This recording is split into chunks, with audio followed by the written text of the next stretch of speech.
Chapter 90. The latest chapter of this book is not finished yet. For more exciting content, please scan the QR code below to download the app. Novels are updated faster. Millions of novels are free to read. Novels with content that can't be found online are all available here. How could Xiao Lulang know what the old lady was thinking? He also didn't know where she got the medicine, but now wasn't the time to think about that. Gu Jiao's condition was very serious, so she had to be treated immediately. Although the two of them had slept in the same bed before, that was when their clothes were still intact. But now he had to lift her clothes up. Xiao Lulang calmed himself down and gently turned her over, so she could sleep on her stomach. His slender jade-like fingertips slightly trembled as he lifted her slightly warm underwear, and slowly lifted it up a bit. The whip mark was very long and extended from her right waist all the way to her left shoulder. He had no choice but to lift up all her clothes, revealing her smooth back. Her hands were on the pillow and her body was pressed into a beautiful shape unique to a young girl. In order to see her injury clearly, Xiao Lulang lit an oil lamp in the room, but Xiao Liulang's eyes inadvertently fell on a place where they shouldn't be. His breathing quickened as he quickly turned his face away, not daring to look around. After calming himself down again, he dipped his fingertips in the cool ointment and slowly applied it to the whip mark. She seemed to feel pain in her sleep, but she only slightly knit her brows. The whip mark was very fierce and didn't seem like it was made by a normal whip. She didn't seem like someone who would be bullied, at least not right now. Xiao Lulang couldn't help but wonder how she got this injury. Who did she offend? She didn't seem to care at all, as if she was used to it, which made him even more confused. Although she had a hard time growing up, it wasn't to the point where she was always beaten. Xiao Lulang was full of doubts as he finished applying the ointment, and found a clean cloth to cover her wound. Then he pulled down her clothes and covered her with a blanket. After doing this, he planned to go back to the house, but the moment he stood up, he kicked something. There was a thud, as if a box had fallen to the ground. Then the contents of the box rolled all over the ground. Xiao Lulang picked up the small wooden box and placed it on the table. He also picked up the items on the ground and placed them on the table one by one. Then he looked at the items piled up on the table and was a little confused. What are these things? Also, why are there so many? These strange things covered the entire table. How could a small crappy box contain all of them? On the day that Gu Jiao fell into the water for the first time, he had come to Gu Jiao's house to look for something. He was very sure that she did not have this box at that time. First it was the inexplicable injury, then there was the strange box. How many secrets was she hiding? Xiao Lulang looked at the sleeping Gu Jiao with a complicated expression. He suddenly felt a little annoyed, but he couldn't tell what he was annoyed about. But he did not have the habit of investigating other people's privacy. He did not look at the medicine on the table and put them one by one back into the small box. After he finished, he was amazed. What kind of box was this? It was too good at storing things. This time, he really planned to go back to the house. But he didn't put the small box down properly, so it fell off the table with a thud. Once again, the things inside rolled out in a clatter.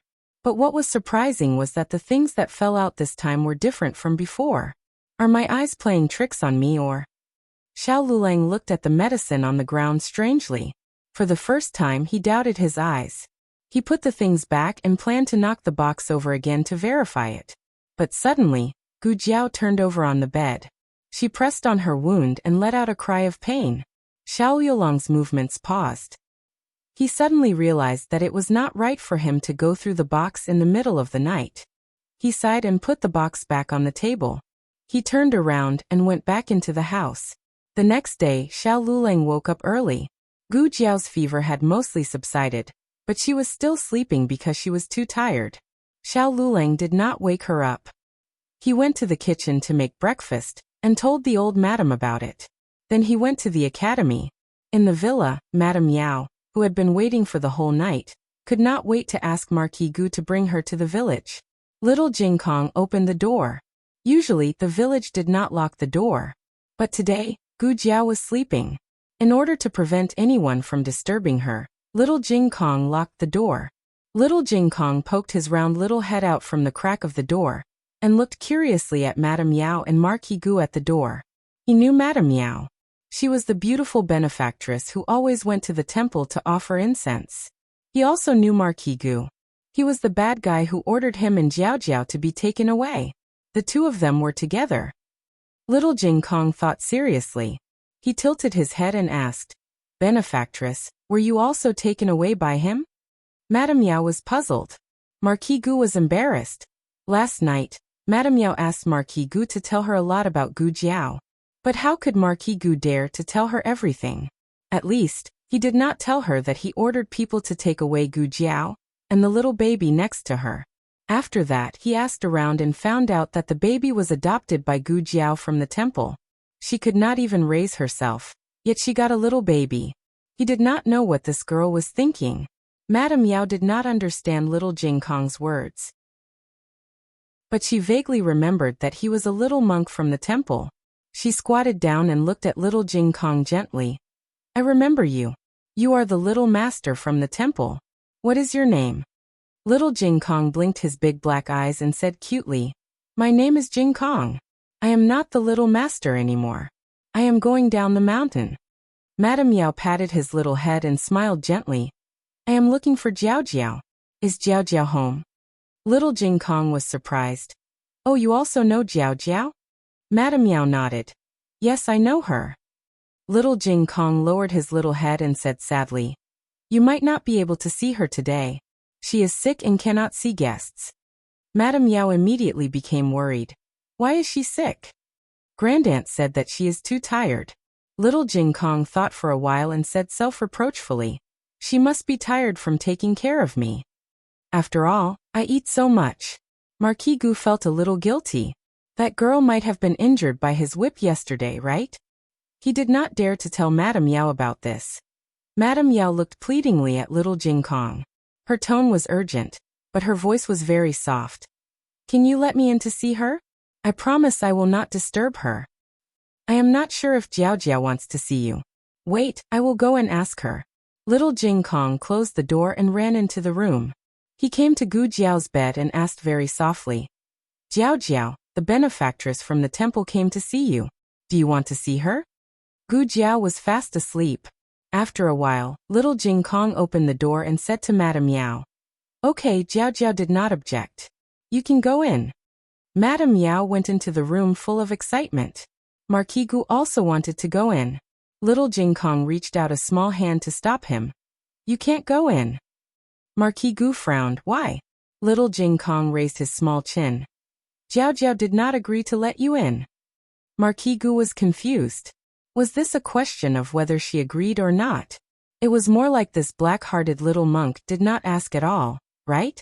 Marquis Gu said seriously, "If you have the ability, go and ask again.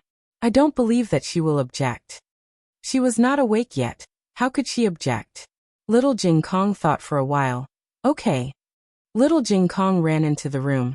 "Jiao Jiao, Jiao Jiao, the big bad guy wants to see you. Do you want to see him?" What did he mean by the big bad guy?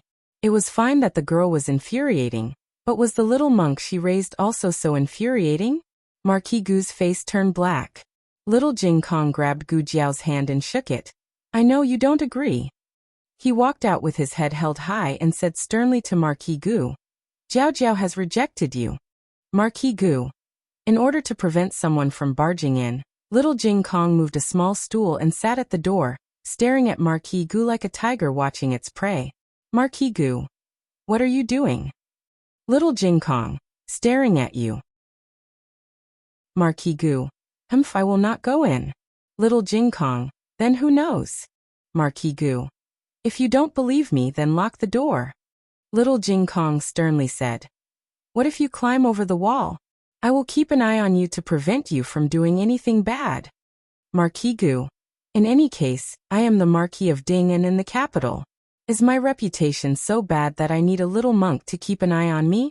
One big and one small." Just like that, they stared at each other in front of the door. Yao Shi could not care about her husband at this time. Her heart was already filled with Gu Jiao. After she entered the room, she directly sat down beside Gu Jiao's bed. Gu Jiao's complexion was much better than last night, but it was still sickly pale. As the saying goes, the illness is in the child's body, but the pain is in the mother's heart. Yaoshi looked at her own child's illness and her heart ached. Looking at the room she was staying in, Yaoshi's eyes were red. Yaoshi held her hand again. The calluses and wounds on her hand were so abrasive that Yaoshi's palm hurt. Yaoshi could no longer hold back and silently sobbed. The matriarch went back to sleep in the room. When she woke up, she planned to go see how Gu Jiao was doing. In the end, when she entered the room, she saw little Jing Kong sitting at the door like a small stone statue. He didn't go out? The matriarch was puzzled. Don't look at how little Jing Kong was only a 3-year-old child. He was actually very busy every day. He continued his habit of doing morning and evening classes at the temple. After he woke up, he would recite Buddhist scriptures in his heart. After he finished reciting, he would go to the small forest behind the house to practice. There was once when the matriarch came out and saw him use his hands to grab her legs and wrap her around a thick tree. The matriarch almost thought that she had seen a little snake demon. He only practiced the basics. Occasionally, Gu Jiao would practice with him. If there was no one to practice with him, he would practice on his own. He was the type that did not mix in anything. After he finished practicing, he would go find his friends in the village. At noon, he would come back to eat. In the afternoon, he would help Gu Jiao do some work. Right now, it was time for him to go to the village to cause trouble for his friends. Little Jing Kong replied, "Jiao Jiao is sick. I have to accompany Jiao Jiao." He did not allow anyone to disturb his schedule. Only Jiao Jiao could do that. This answer was not unexpected. The matriarch said, "Oh." Her gaze went past him and fell on the strange man at the door. "Who is this?" she asked indifferently. Little Jing Kong swallowed back the words, "big bad guy," because he had promised Jiao Jiao that he would not tell his family that they were taken away. He did not want his great-aunt and bad brother-in-law to worry. "He's alone," Little Jing Kong said disdainfully. The matriarch thought, "How can I not recognize this person?" The matriarch did not think much of it and walked towards the door. At this moment, Marquis Gu also noticed the matriarch who was walking towards him. Marquis Gu was very clear about Gu Jiao's current situation. Not only did he know that she had adopted a little monk, but he also knew that she had a crippled husband and a great-aunt who came to seek refuge with them. Great-aunt was from the man's family. No, she was already so poor. Why did she keep bringing people into her family? Would she be able to get a grand secretary or an empress dowager? Didn't she know her own worth? Marquis Gu was furious when he thought of this.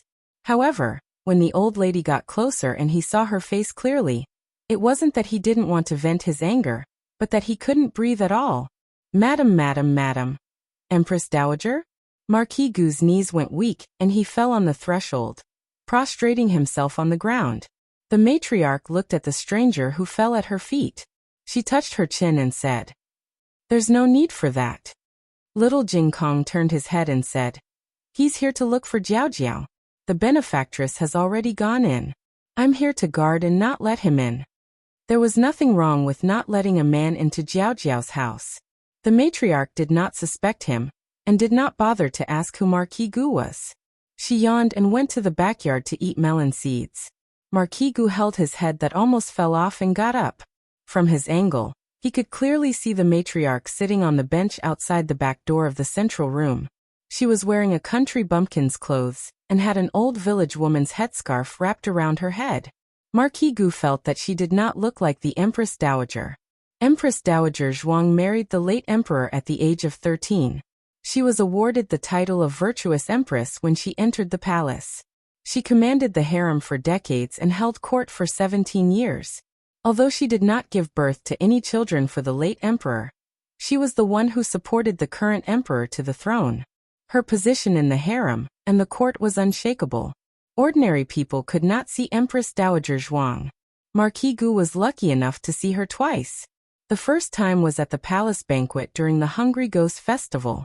He only saw a figure from afar, but Empress Dowager Zhuang was so domineering that even the emperor next to her paled in comparison. The other time was when he went to the palace to visit the pregnant imperial concubine Shu.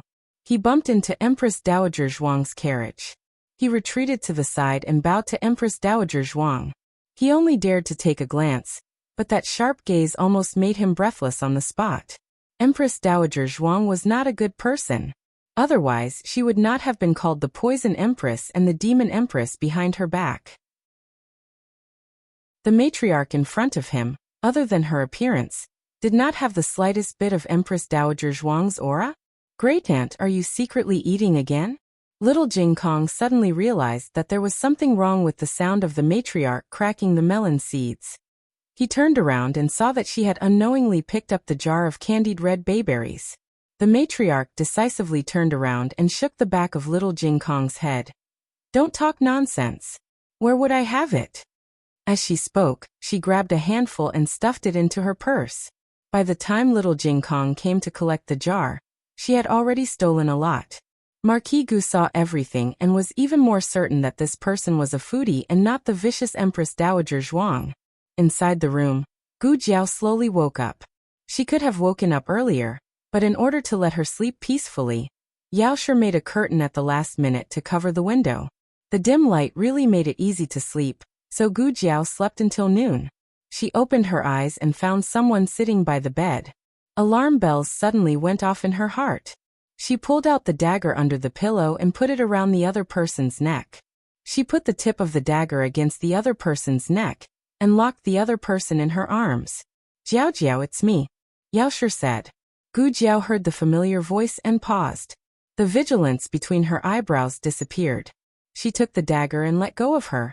Madame Gu. Just now Yao Shi was so shocked that she broke out in a cold sweat.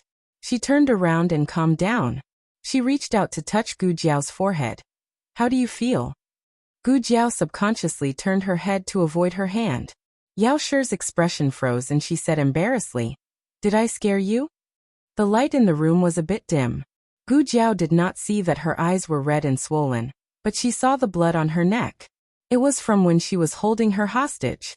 She was in a high fever, so her strength was not as precise as usual.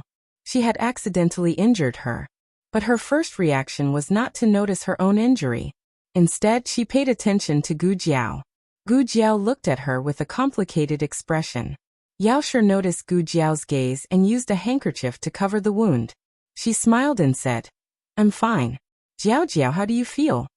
This was the second time she had asked. Gu Jiao thought for a bit before replying, I'm also fine. What is Madame Gu doing here? I came to see you, Yao Shi said as she walked to the window and pulled open the curtains. The strong light shined through the paper window. Gu Jiao slightly closed her eyes.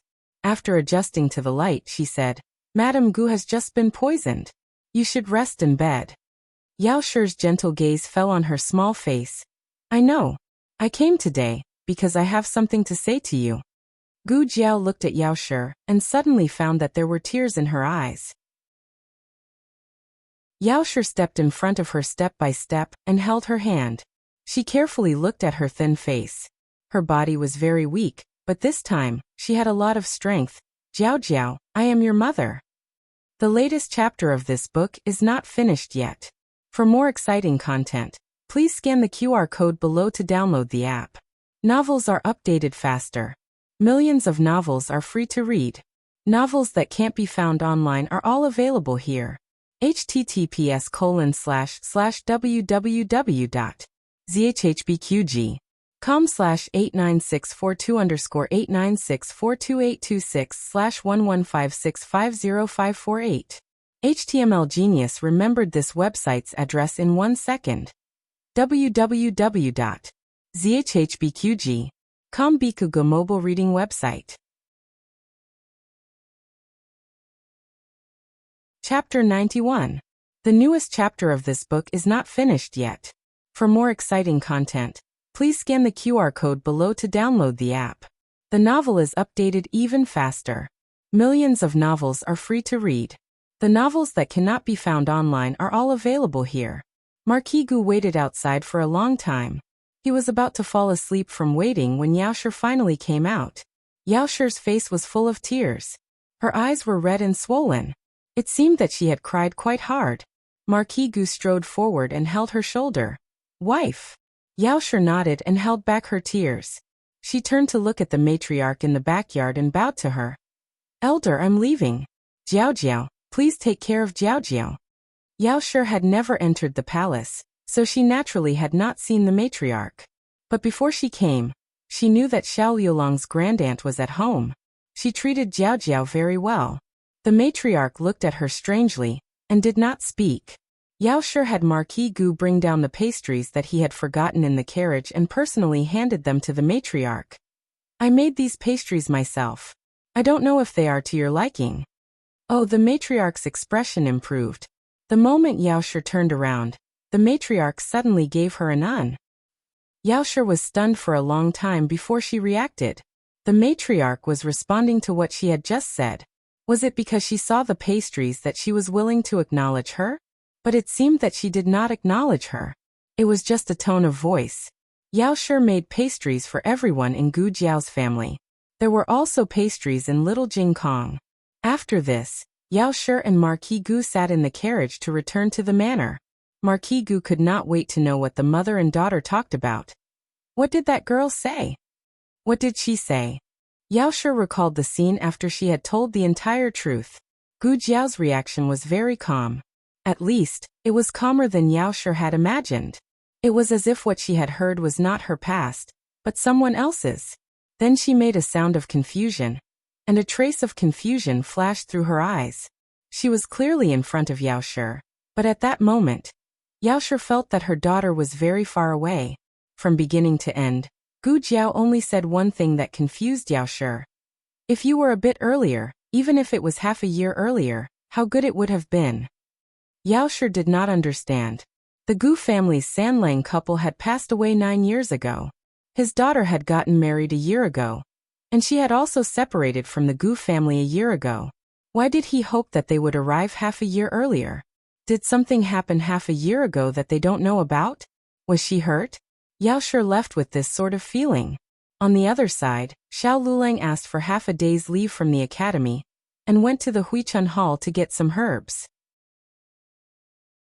On the way back to the village in second Uncle Luo's ox cart, he happened to pass by Marquis Gu's carriage. The curtain of the carriage was blown up by the wind. Marquis Gu took a casual glance and unexpectedly saw Xiao Lulang on the ox cart. He was so shocked that he stumbled again and hit his head on the wall of the car. The bump that had gone down with much difficulty started to bulge again. He rubbed his eyes and wanted to take another look, but the ox cart had already gone far away. He stuck his head out of the car window and looked back eagerly. What are you looking at? Yao Shi asked. Marquis Gu retracted his head. Nothing. What happened today? Did he not check the almanac before leaving the house? First, he met an old woman from the countryside who looked like the Empress Dowager. And then he ran into a poor scholar who looked like the young Marquis of Zhaodu. The Empress Dowager was recuperating in the temporary imperial residence, and the young Marquis of Zhaodu had passed away long ago. No one could appear here. Marquis Gu muttered to himself, I've really seen a ghost. Xiao Lulang also saw Marquis Gu's carriage. He did not look through the window, so he did not know who was sitting inside. But he saw and noticed the horse's horseshoe. Those were not normal horseshoes. They were used by the Marquis of the capital. The carriage seemed to have come from the village. Xiao Liulong's first reaction was to find him, especially when the two carriages had already passed each other and were heading in opposite directions.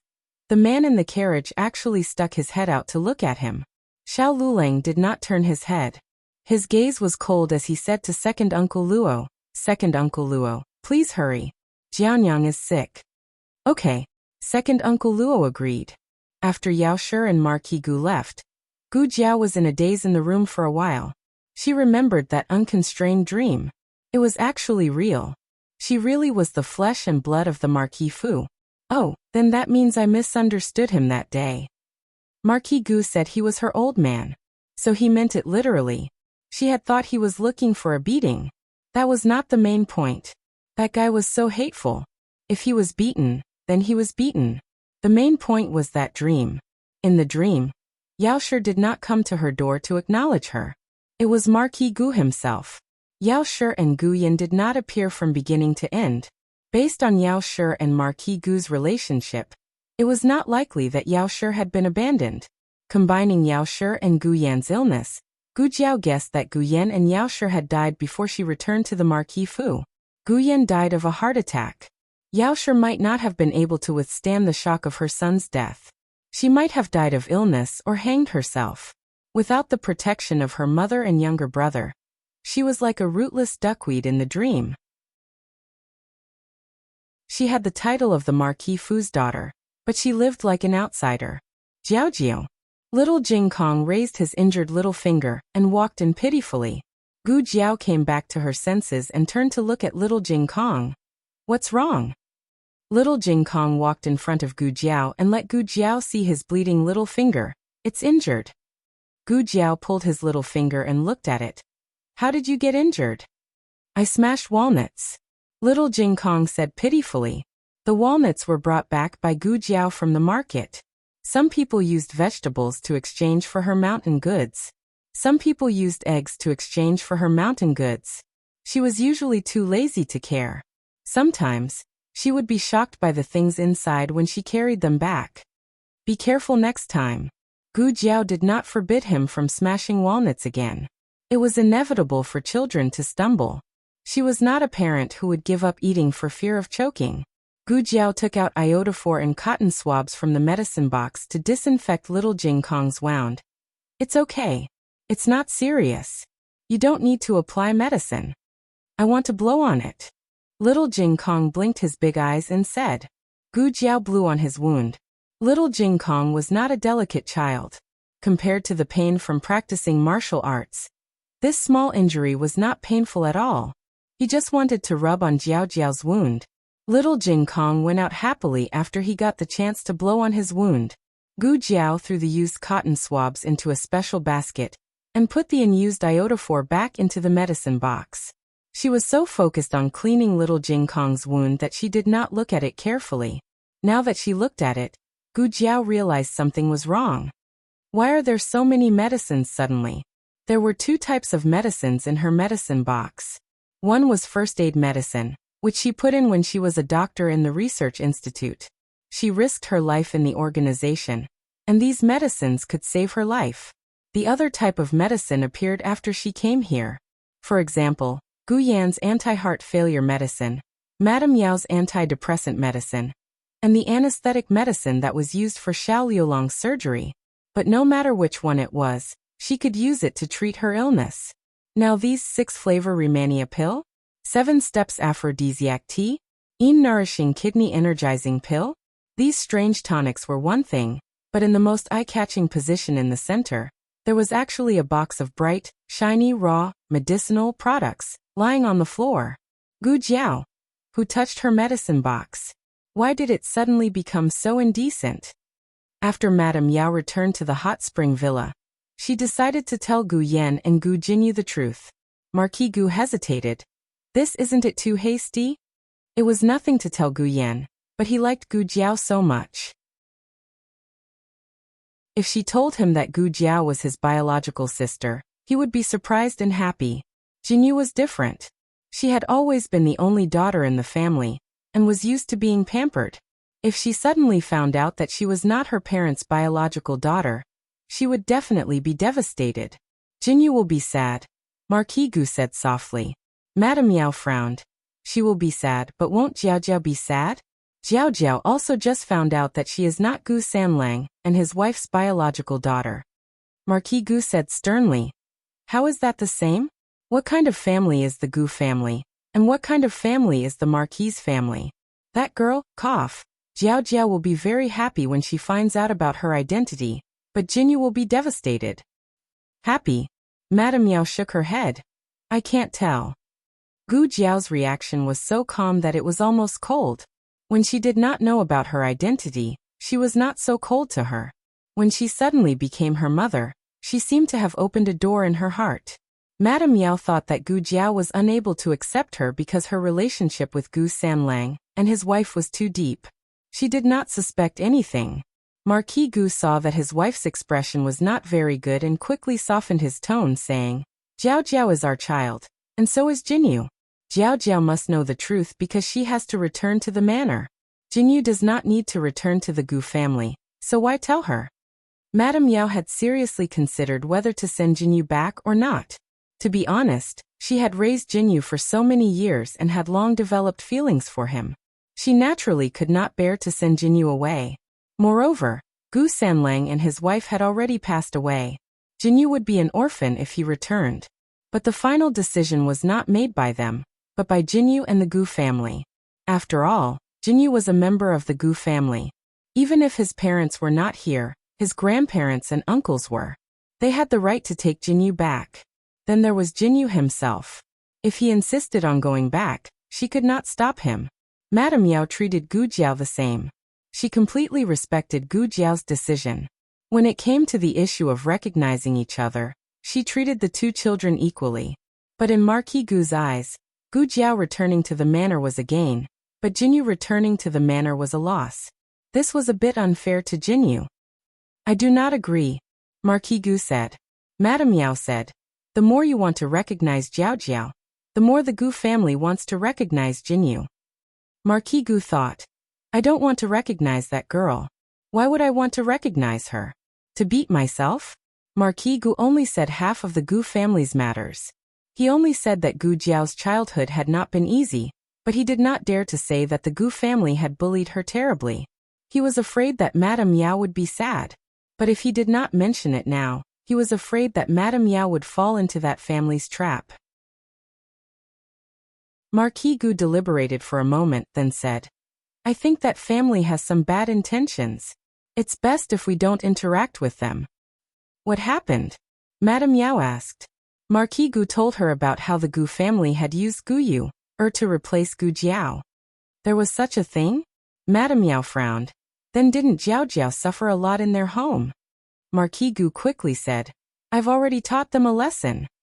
Madame Yao was now impatient to recognize her daughter. Thinking of the hardships she had suffered these years, Madame Yao wished she could give her life to her.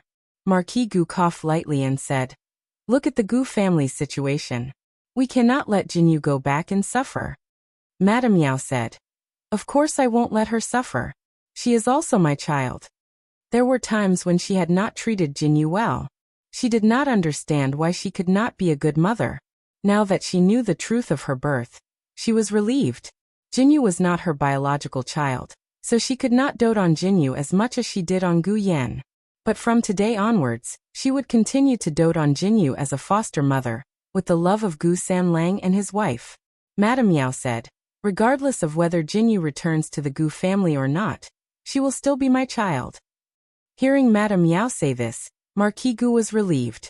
As long as Madame Yao did not insist on sending Jinyu away, Jinyu would not leave them. That night, the husband and wife called Gu Yan and Gu Jinyu to their room, and confessed to them about the mistake. Marquis Gu said seriously, You also know that child. He is the little medicine boy from Return of Spring Hall. As expected, Gu Yan's eyes lit up. Originally, when he heard that Gu Jinyu was not his biological sister, he did not have much of a reaction. But when he found out that his sister was Gu Jiao, he was so happy that he could fly. Although Gu Yan forced himself to remain seated, Marquis Gu already had an image in his mind. Gu Yan raised his hand like a charlatan, running around the room excitedly. Ugh! Marquis Gu held his forehead. Stop thinking.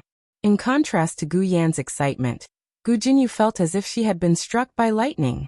She did not expect that she was not her parents' biological daughter. That wild girl that everyone looked down on was the real one. The latest chapter of this book is not finished yet. For more exciting content, please scan the QR code below to download the app. Novels are updated at a faster rate. Millions of novels are read for free. Novels with a deeper meaning that cannot be found online are all available here.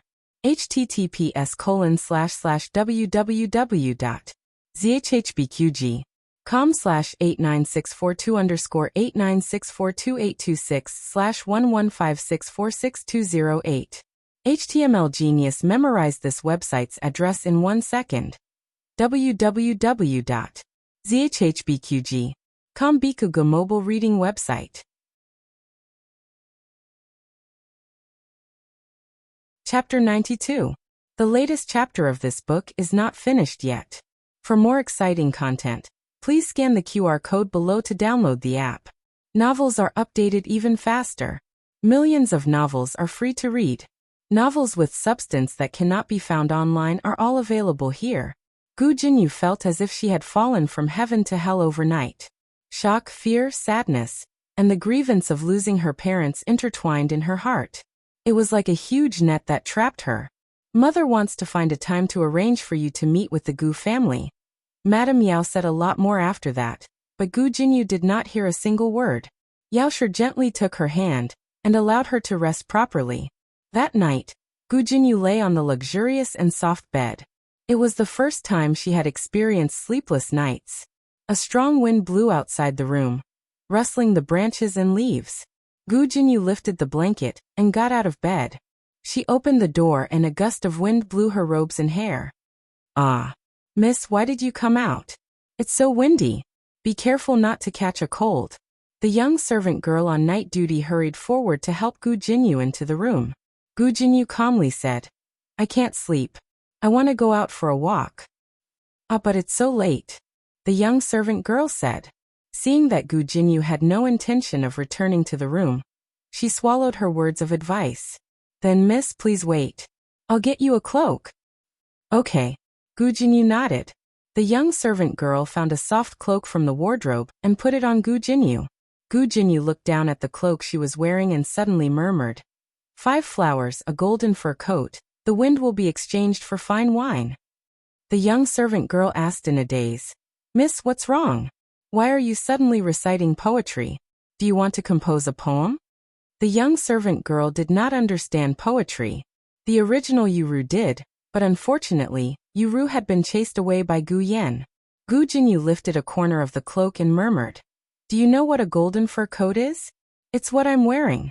Some people can't afford this kind of clothing even if they don't eat or drink for several lifetimes." The young servant girl understood. She giggled and said, "Of course. Miss is the Marquis's daughter.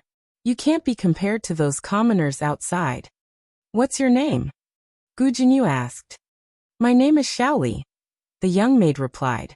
After Yuru left, Gu Jinyu's servants were selected by Marquis Gu.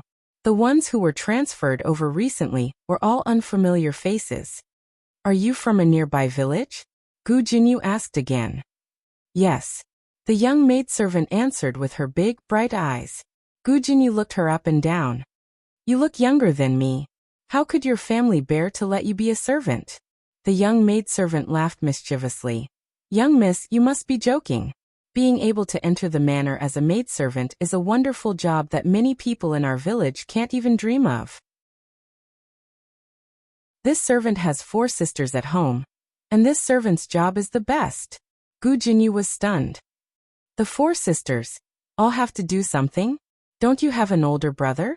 The young maidservant nodded and said, "There is an elder brother and a younger brother.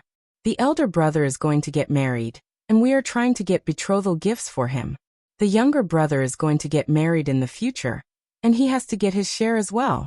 However, if we all marry well, the betrothal gifts we receive should be enough for them to get married." There was no complaint in her tone, as if she was born to live for her brothers. Gu Jinyu felt that her worldview had been turned upside down. She had been raised in the Marquis Fu since she was young. She had 3 elder brothers and 1 younger brother. Although the younger brother was mischievous, he only bullied her and did not squeeze her dry. The 3 elder brothers were all young and promising. Even if they did not like their branch, they had never thought of sacrificing their stepsister to pave the way for them. Gu Jinyu heard the young maidservant talk about some of the family matters, and found that Marquis Gu and Yao Shi were the best parents in the world. She could not bear to part with such good parents, and she could not bear to part with everything in the Marquis Fu. The next day, Marquis Gu and Yao Shi came to see her. Her eyes were swollen like walnuts. The young maidservant explained, "Young miss cried the entire night last night." "You can leave," Yao Shi said. "Yes."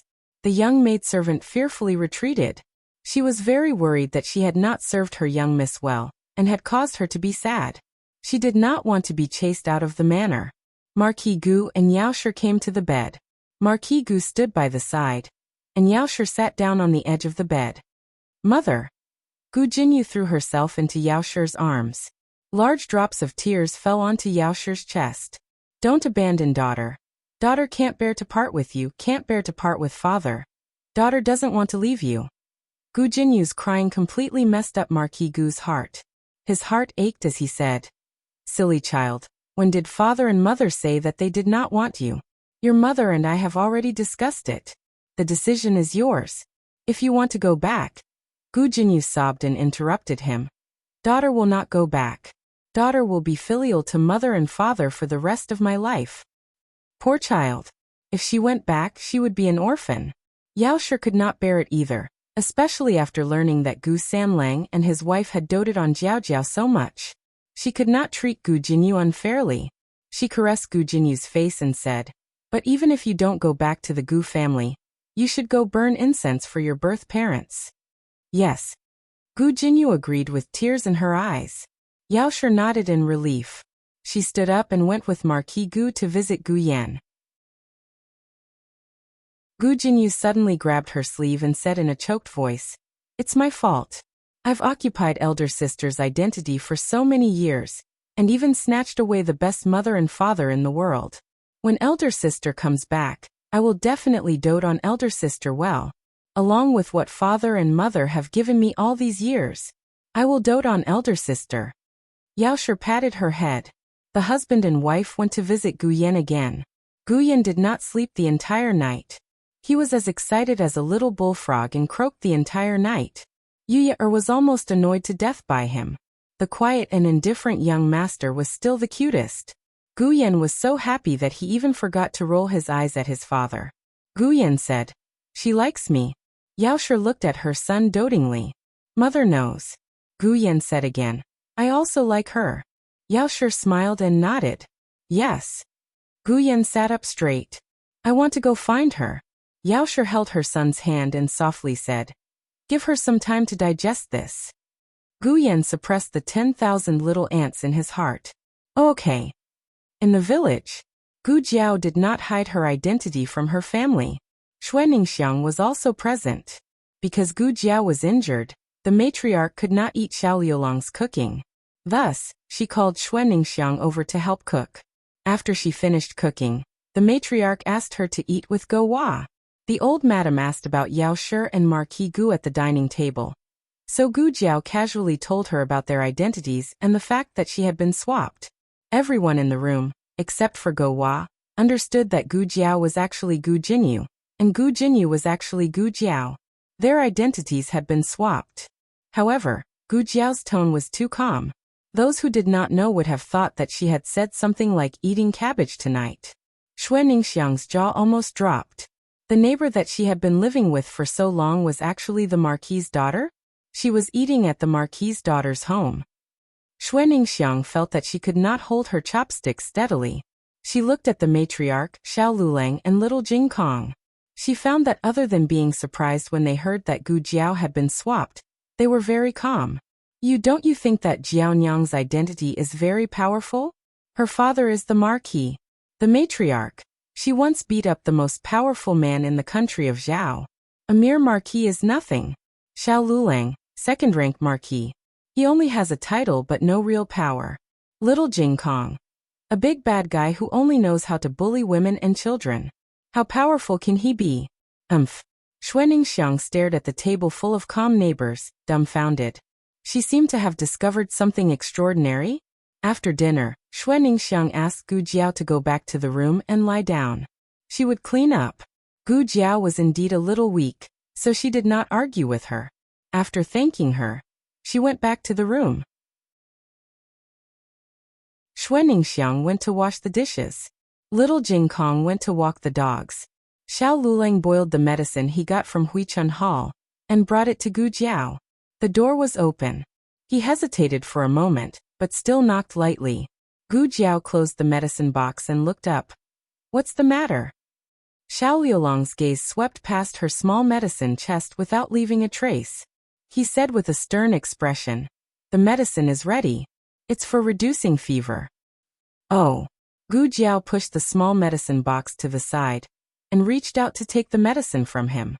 She didn't like to drink bitter medicine, but seeing that he had personally brewed it, she still forced herself to drink it without leaving a single drop behind. She returned the medicine bowl to him. "Thank you." Xiao Lulang said lightly, "It's nothing." Gu Jiao looked at his back and said with a smile, I'm talking about the medicine you applied for me last night. Xiao Liulong's back stiffened. When Gu Jiao woke up, she found that her wound had been treated. Her whole body smelled like medicine. Not to mention that there was a piece of cloth covering her wound on her back. The old lady would not be able to do such a meticulous thing. Xiao Lulang didn't turn his head, but he could feel her gaze on his back. He couldn't help but think of her naked back and the curved shape of her body pressed against his. Seeing this kind of thing at a young and vigorous age really made him want to die.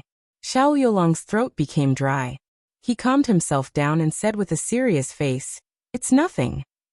After he finished speaking, he took the empty medicine bowl and ran out with his hands and feet. Looking at his back as he ran away, Gu Jiao sighed and muttered, It seems like he saw a lot. Today, Xuaningxiang helped Gu Jiao apply the medicine. The door was actually closed, but Xiao Lulang looked at the closed door and felt uncomfortable.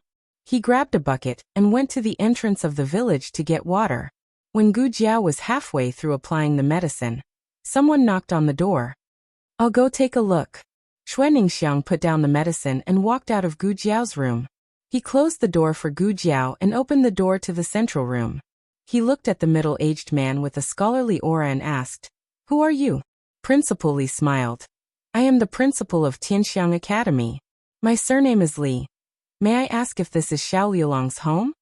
When Xuaningxiang heard that it was the place where Xiao Lulang studied, he politely said, So it's the principal.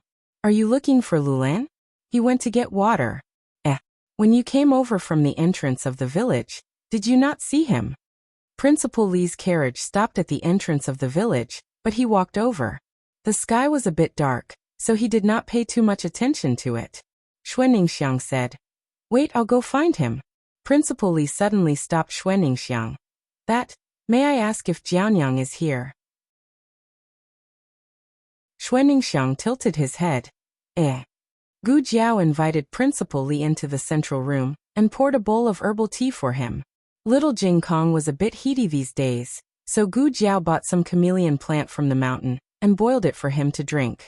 Principal Li had never drunk such a disgusting tea before, but he still forced himself to drink a big bowl of it. Gu Jiao saw that he liked it so much, so she poured him another big bowl. Principal Li, who found it hard to refuse such kindness, was speechless. After drinking 3 big bowls of tea in a row, Gu Jiao shook the teapot and said, There's no more. Principal Li, who almost vomited, thought, Thank God, there's no more. Gu Jiao asked politely, Is there a reason why Principal Li specially came here today? You've visited my mother many times, and I haven't thanked you properly yet. Principal Li said and handed the bundle in his hand to Gu Jiao. The peach tree in the backyard has borne fruit, and my mother asked me to bring some to you. Gu Jiao took the bundle. Thank you, old madam. Principal Li said gently, My mother is old, and sometimes she doesn't even know how many sons she has, but she always remembers you. How many? Gu Jiao looked at him strangely. Principal Li blurted out his family's affairs, and he smiled awkwardly. I have 4 older brothers, and my mother had me when she was old. No wonder Principal Li was not even 40 years old, but old Madam Li was already so old. My brothers are all in the capital, and I haven't seen them for many years. Principal Li didn't say anything else. Gu Jiao didn't ask any more questions. Principal Li said, There's another thing about Lulang today. Gu Jiao asked, What's wrong with my husband? Principal Li replied, I'm sure you've heard that he passed the imperial examination, but there's something else that I'm not sure if you know about. He originally had the chance to become a Junior 3 scholar, but someone bribed the examiner to change his script, causing him to hand in a blank script for the 3rd round. Gu Jiao's gaze turned cold. This was the college entrance examination in ancient times, and there were actually people who cheated. Principal Li continued, Retaking the examination is a serious matter, and I'm not sure why he didn't retake the examination. Maybe he didn't want to, or maybe the government intervened. Principal Li had a student who worked in the examination hall of Pingcheng Prefecture, so he was able to find out some information, but he didn't know everything. Principal Li asked, Did he mention this to you? Gu Jiao shook her head. No. His character is not strange, he keeps everything to himself, Principal Lee said. I asked him about it after the incident, but he refused to say. Actually, it's not a big deal that he didn't get into the Junior 3 Scholar examination. As long as he passes the county-level examination, he will have the opportunity to take part in the provincial examination. And that's the real beginning, Gu Jiao asked. But, now that the atmosphere had reached this point, it would be unreasonable if there wasn't a but. Principal Lee sighed and said, he doesn't seem to be very willing to take the provincial examination. After thinking for a while, he corrected her. That's not right. When I mentioned the provincial examination, he didn't have much of a reaction, but when I mentioned that he would have to go to the capital after the provincial examination, his face darkened. I don't know if this is accurate, but it seems like he didn't study hard in the past because he wanted to avoid going to the capital to take the imperial examination. He didn't want to go to the capital? Gu Jiao rubbed her chin and fell into deep thought. Principal Lee went to look for Gu Jiao to understand the situation, but he didn't get much out of it, so he left helplessly. He really didn't want such a good seedling to waste his talent in a small village. As he was thinking about this, Principal Lee accidentally bumped into Go Wa, who had rolled out of the courtyard. Go Wa rolled down from the haystack. Fortunately, he managed to stop himself from bumping into someone, otherwise he would have rolled into a puddle. Principal Lee hurriedly picked the little guy up from the ground and patted the dust off his body. Are you okay? Did I hurt you? Go Wa looked at him with wide, dark eyes. Go Wa had been teething recently, so he had a lot of saliva. As he drooled, he looked at Principal Lee in confusion. Suddenly, he opened his small mouth and called out, Father! Principal Lee's body trembled. Xuaningxiang, who came out of Gu Jiao's courtyard, also trembled. Go Wa was learning how to speak. When he saw a woman, he would call her mother, but he hadn't called her father yet. After all, he didn't have a father. Xuaningxiang's heart was filled with awkwardness. She wanted to find a hole to bury Go Wa in herself. She quickly walked over and carried Go Wa over. She said embarrassedly, I'm sorry. This child doesn't know anything. Please don't take offense. Principal Lee smiled. It's fine. Xuaningxiang hurriedly carried Go Wa away. Unexpectedly, Go Wa turned his head and called out to Principal Lee, Father. Xuaningxiang was so embarrassed that she wanted to cry. Child, don't mention that your father is dead. Even if he isn't, you can't be the principal. What are they? What are you? Where did you get the ability to blindly call someone your father? Calling you Go Wa. You really do have the guts of a dog. Xuaningxiang carried her son and ran back to the house. She closed the door and bolted it. Principal Lee laughed and shook his head. Father? In this lifetime, he probably wouldn't be able to be a father. Xuaningxiang carried her son back to the house and placed him on the bed. She sternly corrected him. Go Wa, you don't have a father. Go Wa, father. Xuaningxiang, not father. Father. Xuaningxiang. I said I don't have a father. You're not allowed to call me father. I don't. Go Wa crawled out, father. Xuaningxiang was about to go crazy because of her son. If you blindly call someone your father again, I won't be able to hold down your father's coffin. Xuaningxiang was so angry that she kept shaking her pillow. As she shook it, a hard object fell out and smashed onto the chair. Xuaningxiang picked up the object. At first, she couldn't remember what it was. After thinking for a long time, she frowned. Isn't this? The latest chapter of this book isn't finished yet. For more exciting content, please scan the QR code below to download the app.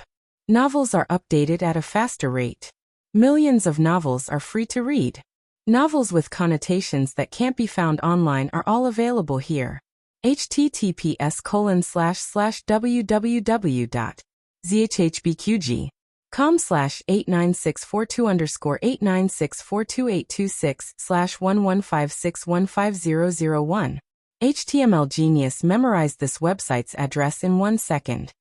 www.zhhbqg.com Bikuj mobile reading website.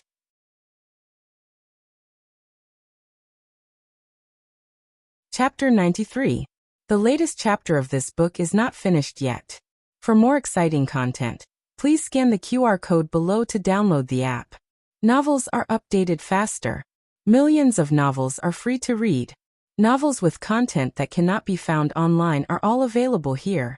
When Xiao Luleng came back from fetching water, Gu Jiao was sitting in the living room waiting for him. Gu Jiao said, "Dean Li came just now." Xiao Luleng took the water to the backyard and poured it into the water jar. "And I met him at the entrance of the village." Gu Jiao came to the back door of the living room and lightly leaned on the door. "Aren't you going to ask what he said to me?" "What did he say?" Xiao Luleng casually asked. Gu Jiao lightly said, "He said you have a concubine in the capital." Cough. Xiao Luleng almost choked to death. No what? No concubine. It was not that he had never been to the capital, but he did not have a concubine. Gu Jiao raised her eyebrows.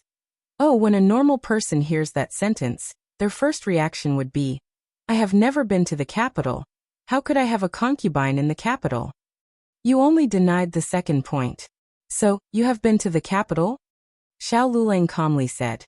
So what if I have? Gu Jiao asked. How did you get a pass to the capital? The capital was the capital of Zhao country. The most important people of Zhao country all lived there.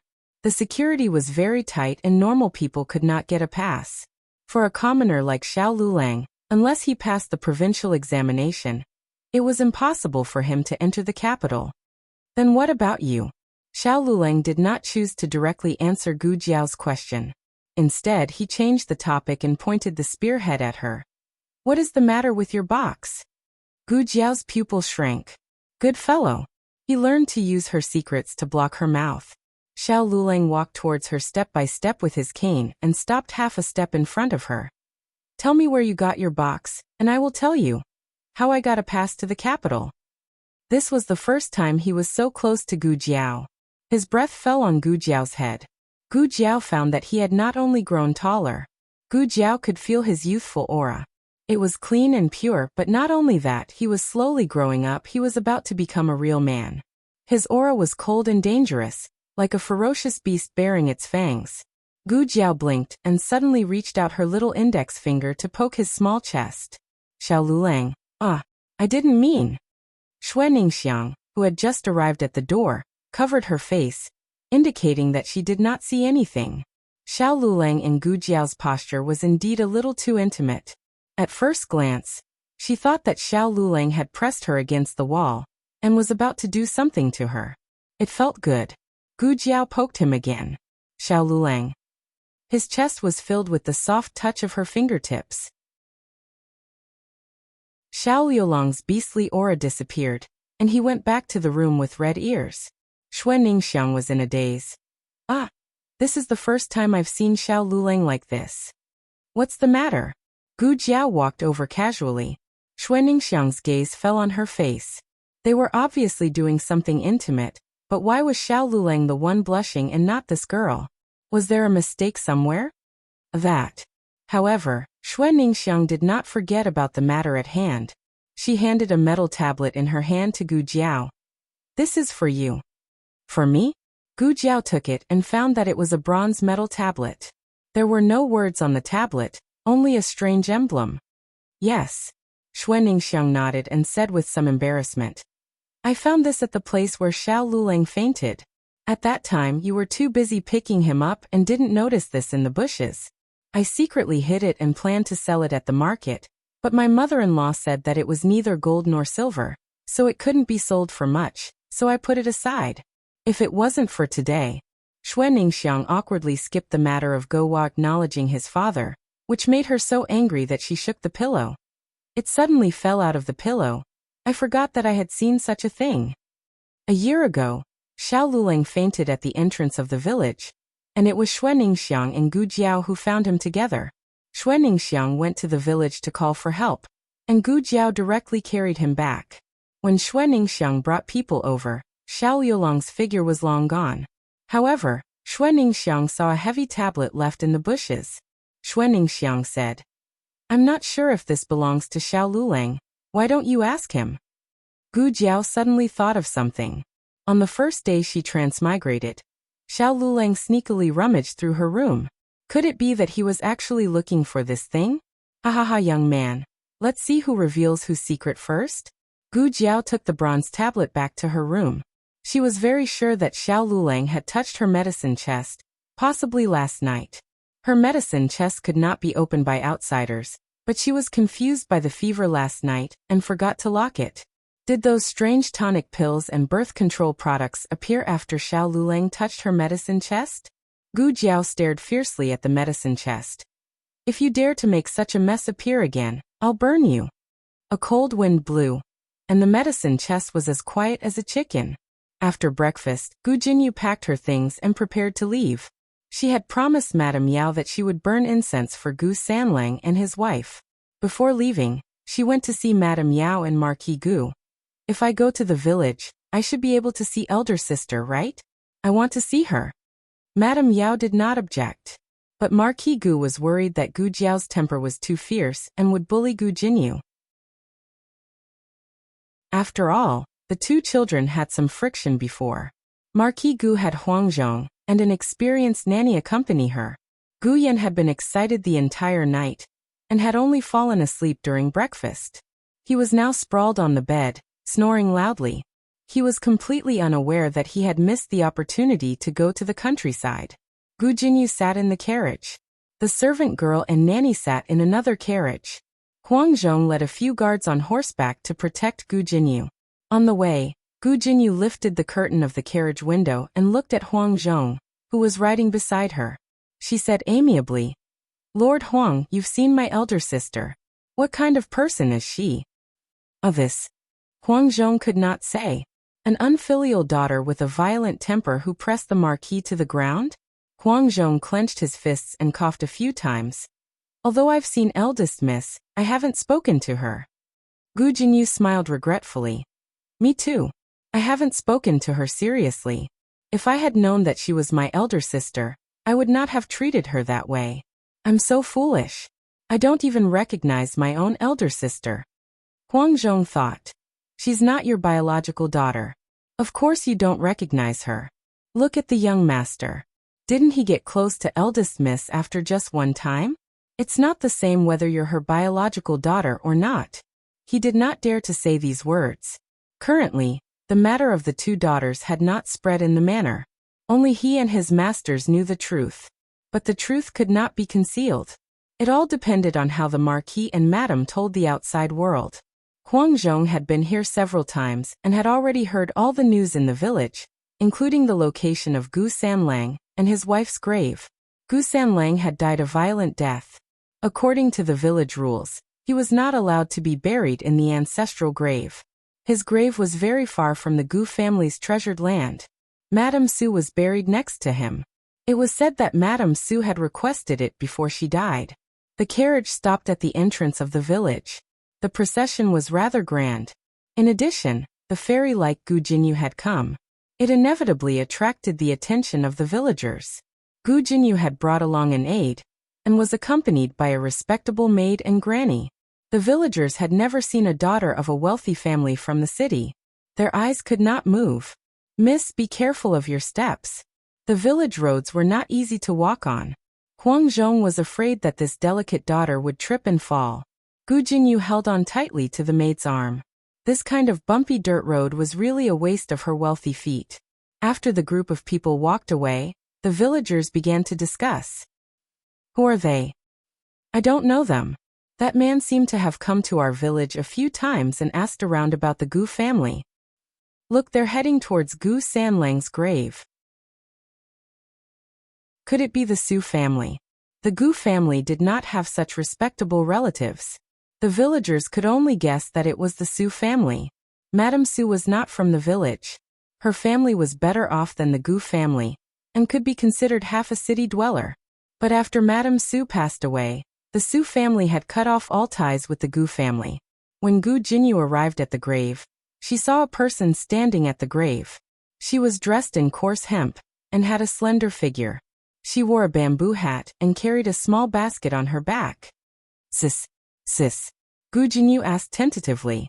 Gu Jiao paused in the act of bending down to remove weeds. She calmly straightened her body and turned her head to look at Gu Jinyu. Gu Jinyu immediately revealed a joyful smile. Sister, it's really you.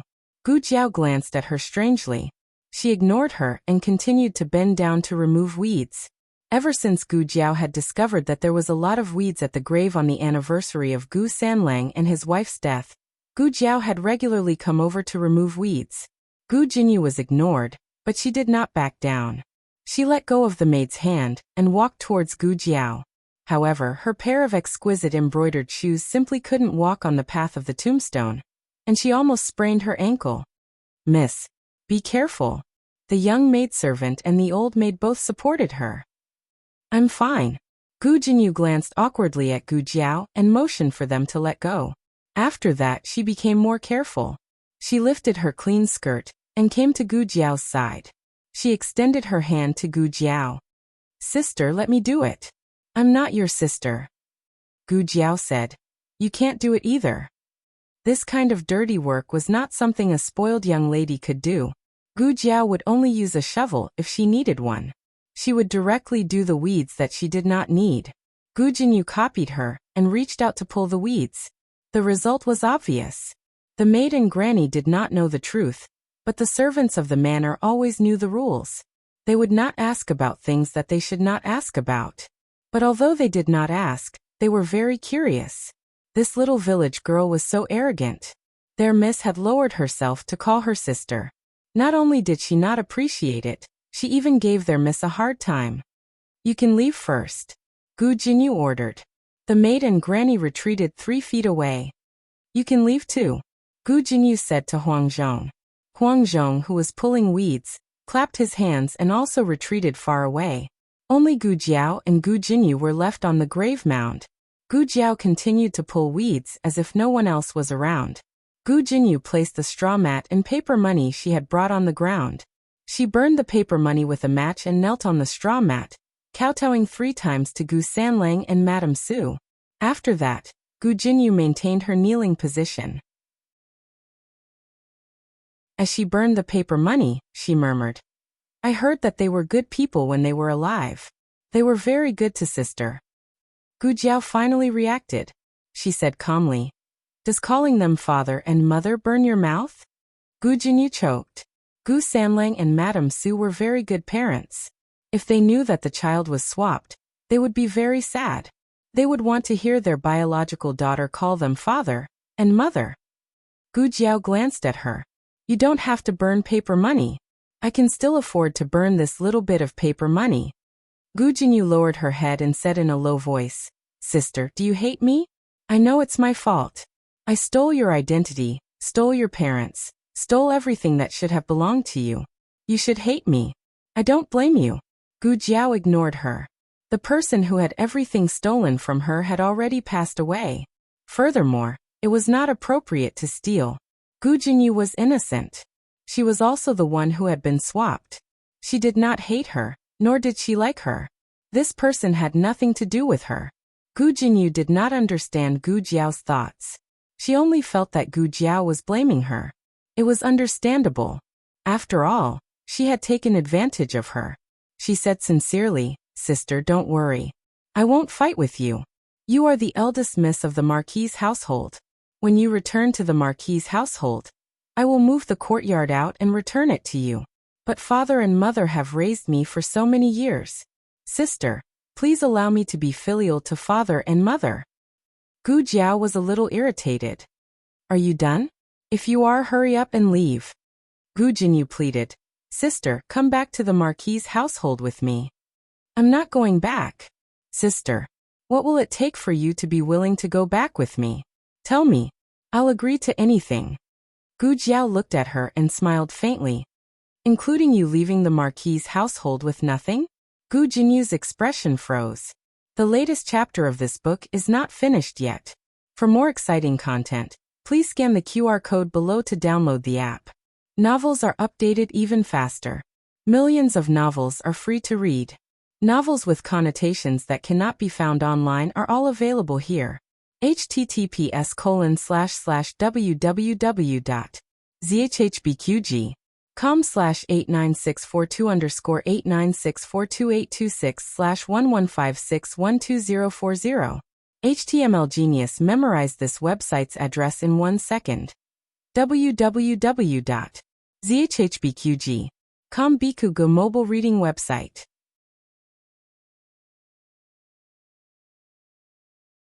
Chapter 94. The latest chapter of this book is not finished yet. For more exciting content, please scan the QR code below to download the app. Novels are updated at a faster rate. Millions of novels can be read for free. Novels with content that can't be found online can be found here. Gu Jiao was taller than Gu Jinyu. Even though Gu Jinyu was wearing thick-soled embroidered shoes, Gu Jiao could still look down on her oppressively. Gu Jiao said calmly, "If you don't even have this much sincerity, don't try to persuade me to go back." Gu Jinyu's eyes reddened. "If you want to chase me away," Gu Jiao said coldly, "I don't care. Take whatever you want. Just don't bother me." This was the most Gu Jiao had ever said to a stranger. She was only so patient with people she cared about.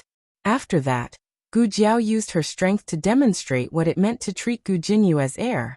Gu Jinyu forced herself to burn all the paper money. Until the end, she still couldn't call Gu Sanlang and his wife father and mother in front of Gu Jiao. Gu Jinyu had been kneeling for too long. Her legs were numb. It was the young maid and granny who helped her up. She bowed to Gu Jiao. "I'll leave first. I'll visit you again when I'm free." Not long after she left, little Jing Kong skipped over from another path. "Jiao Jiao." He saw Gu Jinyu not far away and asked curiously, who are they?" Gu Jiao said, "Strangers." "Oh, strangers?" Then little Jing Kong didn't have to bother about them. "Why are you here?" Gu Jiao asked. Little Jing Kong said, "I went home and you weren't around. Grandaunt said you came to visit the grave." Little Jing Kong had to do morning classes, practice martial arts, and make trouble for his friends in the village every morning. After making trouble for his friends, he went home and found that Gu Jiao wasn't around. So he asked Grandaunt where Jiao Jiao went. "Whose grave is this?" Little Jing Kong asked with his eyes wide open. Gu Jiao looked at the 2 old tombs and said, "My father's and mother's. This is my father and this is my mother."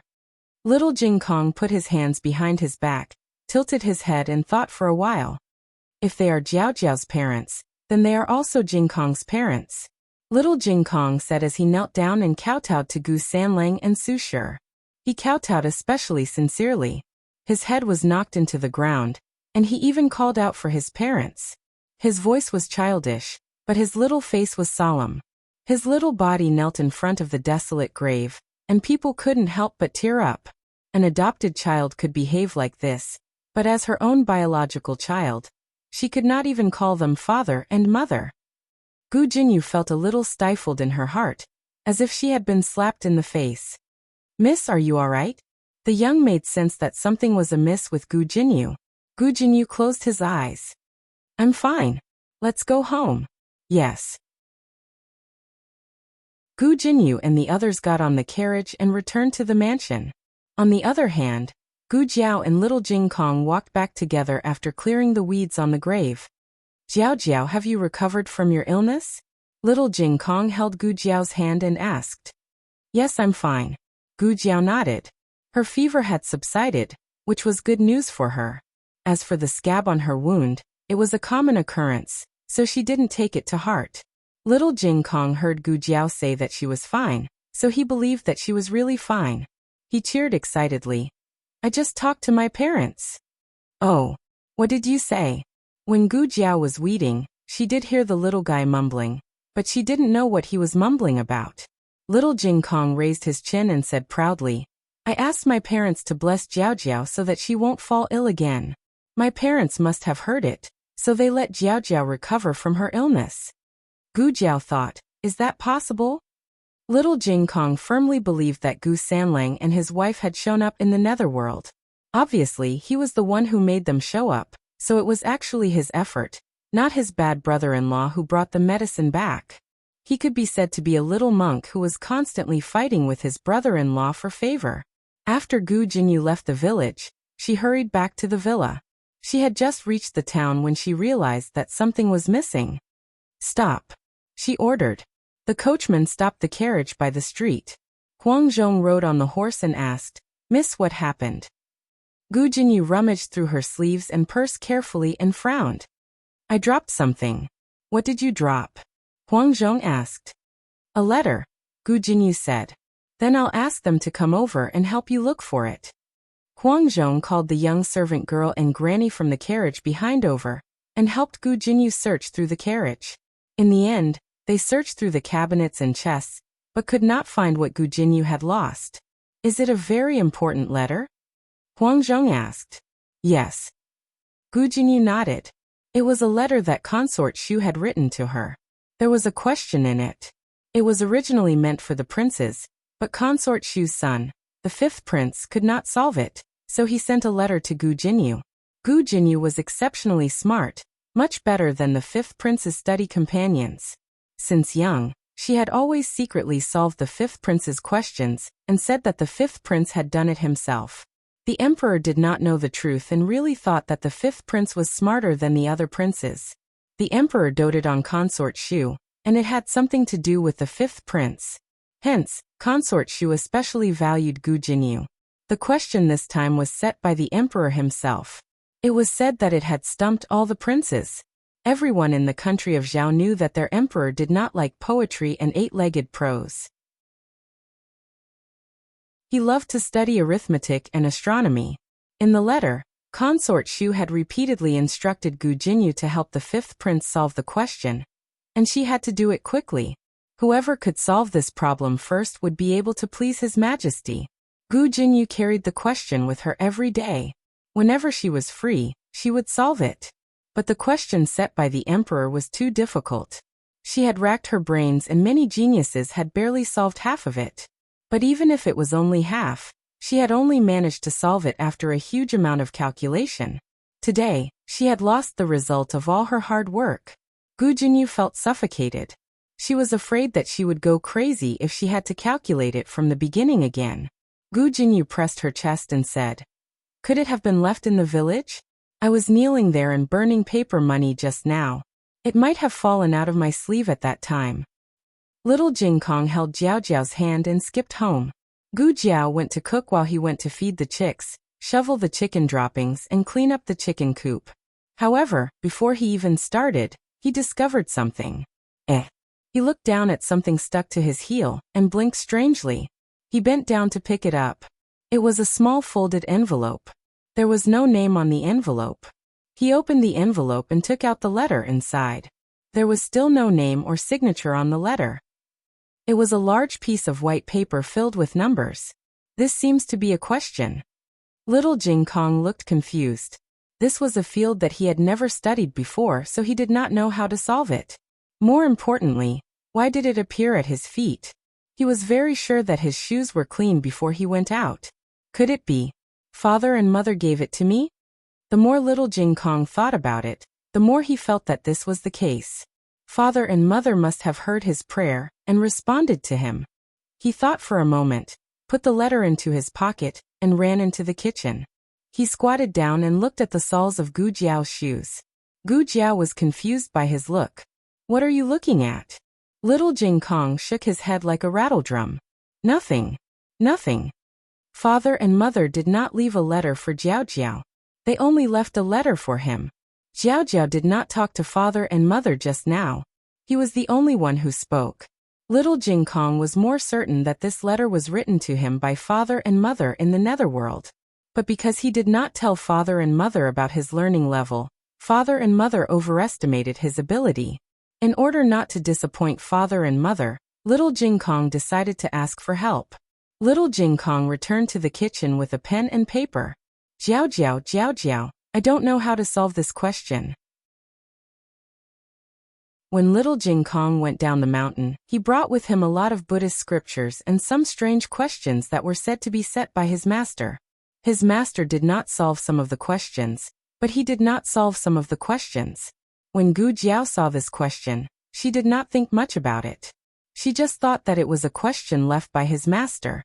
There was crispy meat in the pot. The temperature of the oil was just right. It could not be too tender or too deep fried. Gu Jiao took some time to solve the question for him. Then she took out the crispy meat that was fried until it was golden brown. The whole process took less than a minute. Little Jing Kong took the question that he solved and went to Gu Sanlang and his wife's grave. Little Jing Kong was an honest child. He did not hide the fact that he asked Gu Jiao. At the same time, he also recited the Buddhist scriptures that he had learned to Gu Sanlang and his wife. He hoped that they could come up with a question from these scriptures the next time they tested him. Father and mother, have a good rest. I'll leave first. I'll come and see you another day. Little Jing Kong placed the question that he solved in front of the grave. To prevent it from being blown away by the wind, he even found a small stone to press it down. Gu Jingyu and the rest arrived at the entrance of the village. Miss, wait in the horse carriage. We'll go and look for it, the elderly maid said to Gu Jinyu. Gu Jinyu's body was precious. It was best that she did not appear in such a lowly place frequently. Gu Jinyu thought about it, and did not refuse.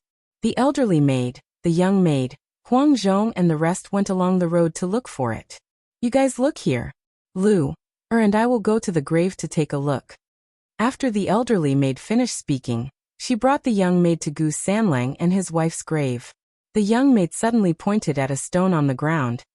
Elderly maid, look. There's something under the stone. The elderly maid's eyes lit up.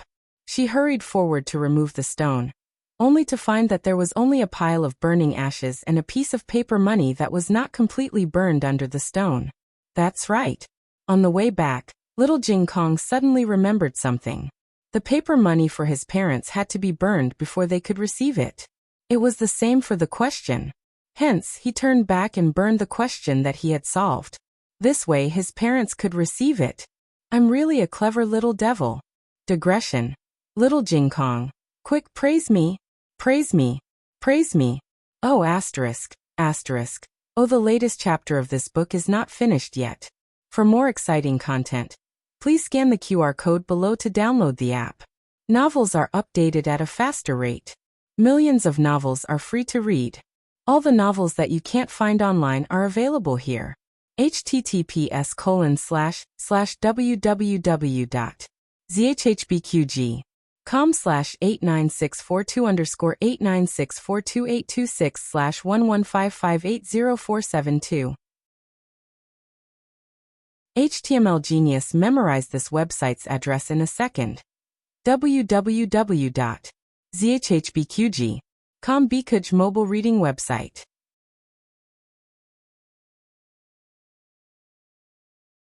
Chapter 95. Please scan the QR code below to download the app for more exciting content. The novel will be updated at a faster rate. Millions of novels will be read for free. There are all kinds of novels that you can't find online. The servant girl and the nanny brought the ashes back to Gu Jinyu with a handkerchief. Gu Jinyu could see some handwriting on the ashes, but it was just a little. It was just enough for her to recognize that it was her question, but she couldn't figure out the complete solution. Gu Jinyu certainly wouldn't guess that little Jing Kong had burned it all. She even thought that she had accidentally left the paper in the paper money, causing it to be burned along with the paper money. Her heart ached at the thought of this. She wanted to vomit blood and faint on the spot. It was still early after dinner. Gu Jiao planned to take a walk on the mountain she bought. She had been going up the mountain recently when she had nothing to do. Besides picking herbs and mushrooms, she also memorized the topography of the entire mountain. Now, she only needed a little more information to construct a topographic map of the entire mountain.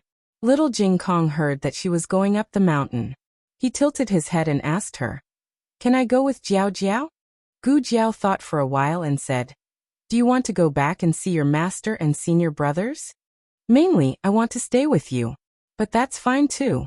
Little Jing Kong jumped down from the stool and said to Gu Jiao, "Then I'll go and see them." The place they were going to this time was quite close to the temple. It was actually on the way.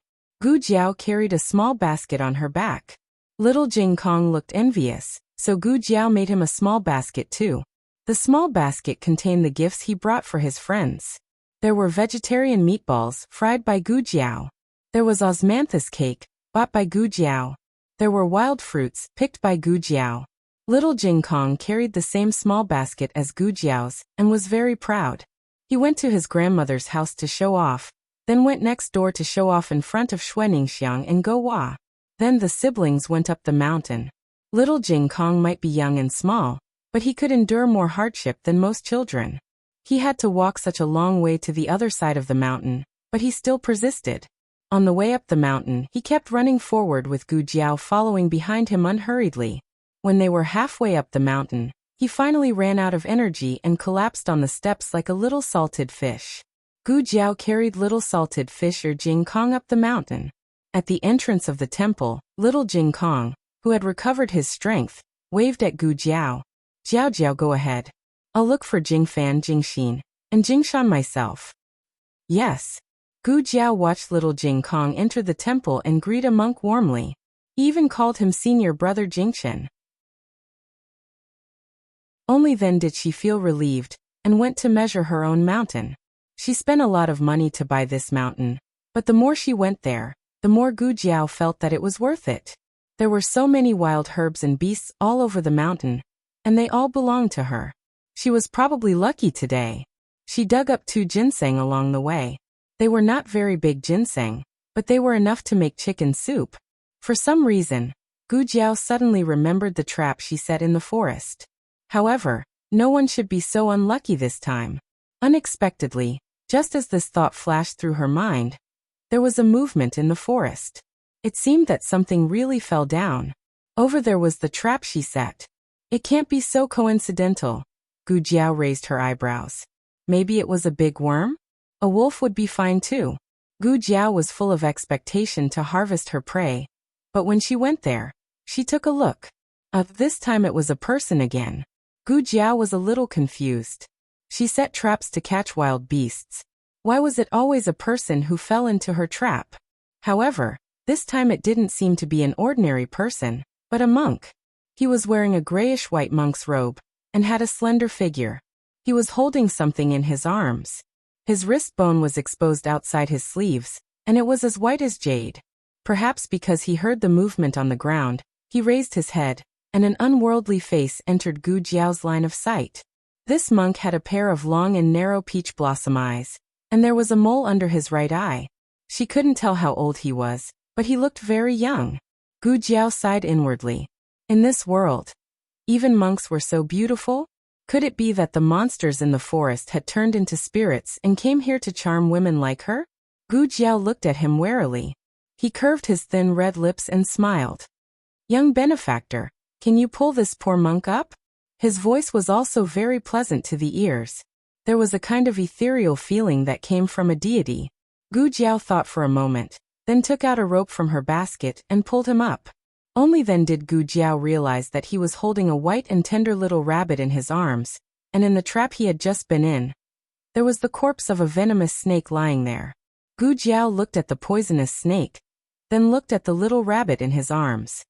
Did you fall into the trap to save this little rabbit? He nodded with a smile. His smile was very gentle, but it wasn't the motherly gentleness of Yao Shi. It was a gentleness that made people feel dizzy and blush. Unfortunately, Gu Jiao wasn't shy by nature.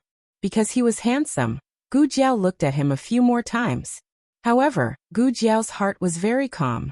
Gu Jiao heard him say this and said, "You're quite kind." Before he could finish his sentence, he saw the other party pull out a dagger and kill the wild rabbit with one slash. Gu Jiao. After the monk killed the rabbit, he asked Gu Jiao for some water and washed the rabbit. Then he started a bonfire and began to roast the rabbit. Gu Jiao was a little confused. Killing and eating meat, was he a fake monk? Do you want it? He cut off the fattest piece of rabbit meat and skewered it with a dagger. He handed it to Gu Jiao. Everyone who sees it will have a share. Gu Jiao. Shouldn't you be thanking me because I saved you? Gu Jiao didn't eat much for lunch, so she was a little hungry now. She took the rabbit meat and took a bite. It wasn't bad, but it wasn't delicious either. It was a bit of a waste of food. I forgot to add salt. The monk patted his head and took out a small bamboo tube from his wide sleeve. He removed the lid and sprinkled salt on the rabbit meat. This should be much more delicious. He cut another piece and handed it to Gu Jiao. Gu Jiao took the rabbit meat. With the salt, it indeed tasted much better. She asked, "You saved it just to eat it?" The monk said matter-of-factly, "What else?" Gu Jiao's mouth twitched. Which monk in the temple is this? Why haven't I seen him before? The monk pointed at the trap beside them. Do you eat snake meat? If you want to eat, go and fish it up. Gu Jiao said. Why don't you fish it up yourself? The monk sighed. I'm scared. Gu Jiao said strangely. You're scared that you'll beat it to death. I didn't beat it to death. The monk paused and corrected her. I bit it to death. Gu Jiao. Why did you bite it for no reason? It bit me first. The monk said sternly. He pulled up the left side of his trousers, revealing his swollen calf. Gu Jiao was dumbfounded. A snake bit you and you bit it back. What kind of operation is this? The snake probably didn't expect that it would be bitten to death by a human one day. Moreover, you were bitten by a snake like this, and you're still in the mood to eat roasted rabbit? Don't you know that you're going to die soon? The monk seemed to have seen through Gu Jiao's thoughts. He sighed and said, I know. After saying that, he fell to the ground with a thud. He spat out black blood and lost consciousness. Gu Jiao. What kind of weird monk is this? The snake that bit him was a highly venomous mini-banded kite. Fortunately, Gu Jiao had anti-venom for the mini-banded kite in her medicine box. The anti-venom was a type of horse serum. It contained foreign proteins and could easily cause allergies. Time was tight, so Gu Jiao gave up on the desensitization injection. She painfully gave him 2 shots of anti-allergy medicine. When the monk woke up, he was no longer on the lawn. He found himself sitting under a big tree. It was raining. He glanced at Gu Jiao beside him and said in a hoarse voice, Don't you know that you can't hide from the rain under a tree during spring? Gu Jiao looked at him casually and said, You can still roast rabbit calmly after being bitten by a snake. I thought you weren't afraid of death. The monk choked and coughed softly. I thought that I couldn't live, so I had to die with a full stomach. Speaking of which, did you save me? He pulled up his trousers to take a look. The wound was bandaged and the pain was basically gone. The edema was also gone. You can even cure snake venom. Are you an expert? He asked strangely. Gu Jiao didn't answer him. She just sat quietly on the side to hide from the rain. Probably feeling that he owed her 2 favors, the monk felt embarrassed. He smiled embarrassedly and said, Benefactress, what is your surname? Gu Jiao said. She didn't look at him. She kept looking at the rain. The monk smiled and said, This poor monk knows a little about physiognomy. I can read Benefactress Gu's palm. No need. Gu Jiao faintly refused. No woman could refuse such a handsome monk. Gu Jiao was the first. The monk couldn't help but be curious. He looked at her a few more times. Gu Jiao had already put on her bamboo hat. He couldn't see her face clearly. He could only see her delicate chin. The monk curled his lips. He was about to withdraw his gaze when he suddenly saw Gu Jiao playing with a bronze token. He raised his eyebrows in confusion and said, So Miss is from Marquis Xianping's household. What? Gu Jiao turned around. The monk's gaze swept over the birthmark on her left cheek. He didn't show any abnormality and said, The token in your hand. Gu Jiao looked at the token and then looked at him. You know it. The monk curled his lips and smiled. He stretched his slender legs and raised an arm behind his head. He leaned against the tree behind him and looked at the heavy rain. Yes, this poor monk knows it. Tell me, Gu Jiao said. The monk looked at Gu Jiao playfully. So you don't know it? Then how did you get this token? I picked it up, Gu Jiao said. Phew. The monk's expression became more playful. His beautiful peach blossom eyes narrowed into 2 crescent moons. It was like the spring water, full of charm. Then your luck is really good. You were able to pick up such a valuable thing. As he said this, he withdrew his gaze from Gu Jiao and continued to look at the heavy rain that would stop at an unknown time. Marquis Xianping's household is an aristocratic family with hundreds of years of history. It is a relative of the imperial family. It is a tyrant in the capital. It has produced 3 emperors and an empress. What does Benefactor Gu want to hear? Gu Jiao didn't ask him how a monk deep in the mountains could understand the situation in the capital. She only said, Anything is fine. The monk smiled and said, Then you want to hear everything. Unfortunately, The matters of Marquis Xianping's household can't be finished in 3 days and 3 nights. Does Benefactor Gu want to ask about people or interesting things? Gu Jiao thought for a moment. People. Master or servant? Up to you. The monk's smile deepened. You are clearly the one asking for information. How can you ask me? Fine, if you really want to ask about servants, I don't know either. Let's start with Marquis Xianping. This Marquis title was inherited from the old Marquis. Marquis Xianping is the eldest son of the family, and also the son of the first wife. It is only natural for him to inherit the family business. There is nothing to say. He has a younger sister of the first wife and a younger brother born of a concubine. The younger sister is the current empress, and the younger brother is the great general of Wei Yuan. I forgot to mention. He also married the princess of Xinyang. He and the princess of Xinyang had a son. That was an amazing son. It is a pity that he died young. Just these people? Gu Jiao asked. There are also a few sons of concubines. They are not enough to reach the apex. As the monk spoke, he once again looked at Gu Jiao with a smile. This time, there was a hint of warning in his smile. Girl, if you picked up this token, then so be it. Don't flaunt it everywhere. It will easily attract a fatal disaster. Also, don't get involved with the people of Marquis Xianping's household. It will also attract a fatal disaster. When he became serious, even the way he addressed her had changed. Gu Jiao did not pay attention to his warning.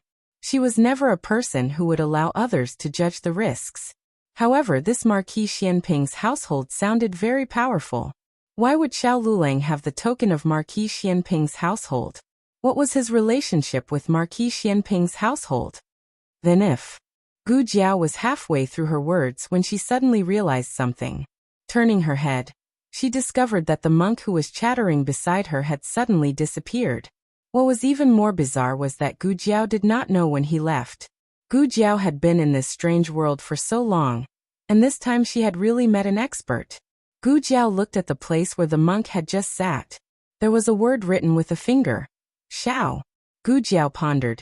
Marquis Xianping's household is surnamed Xiao? Xiao Liulang's surname was also Xiao. How could it be so coincidental? The latest chapter of this book is not finished yet. For more exciting content, please scan the QR code below to download the app. Novels will be updated even faster.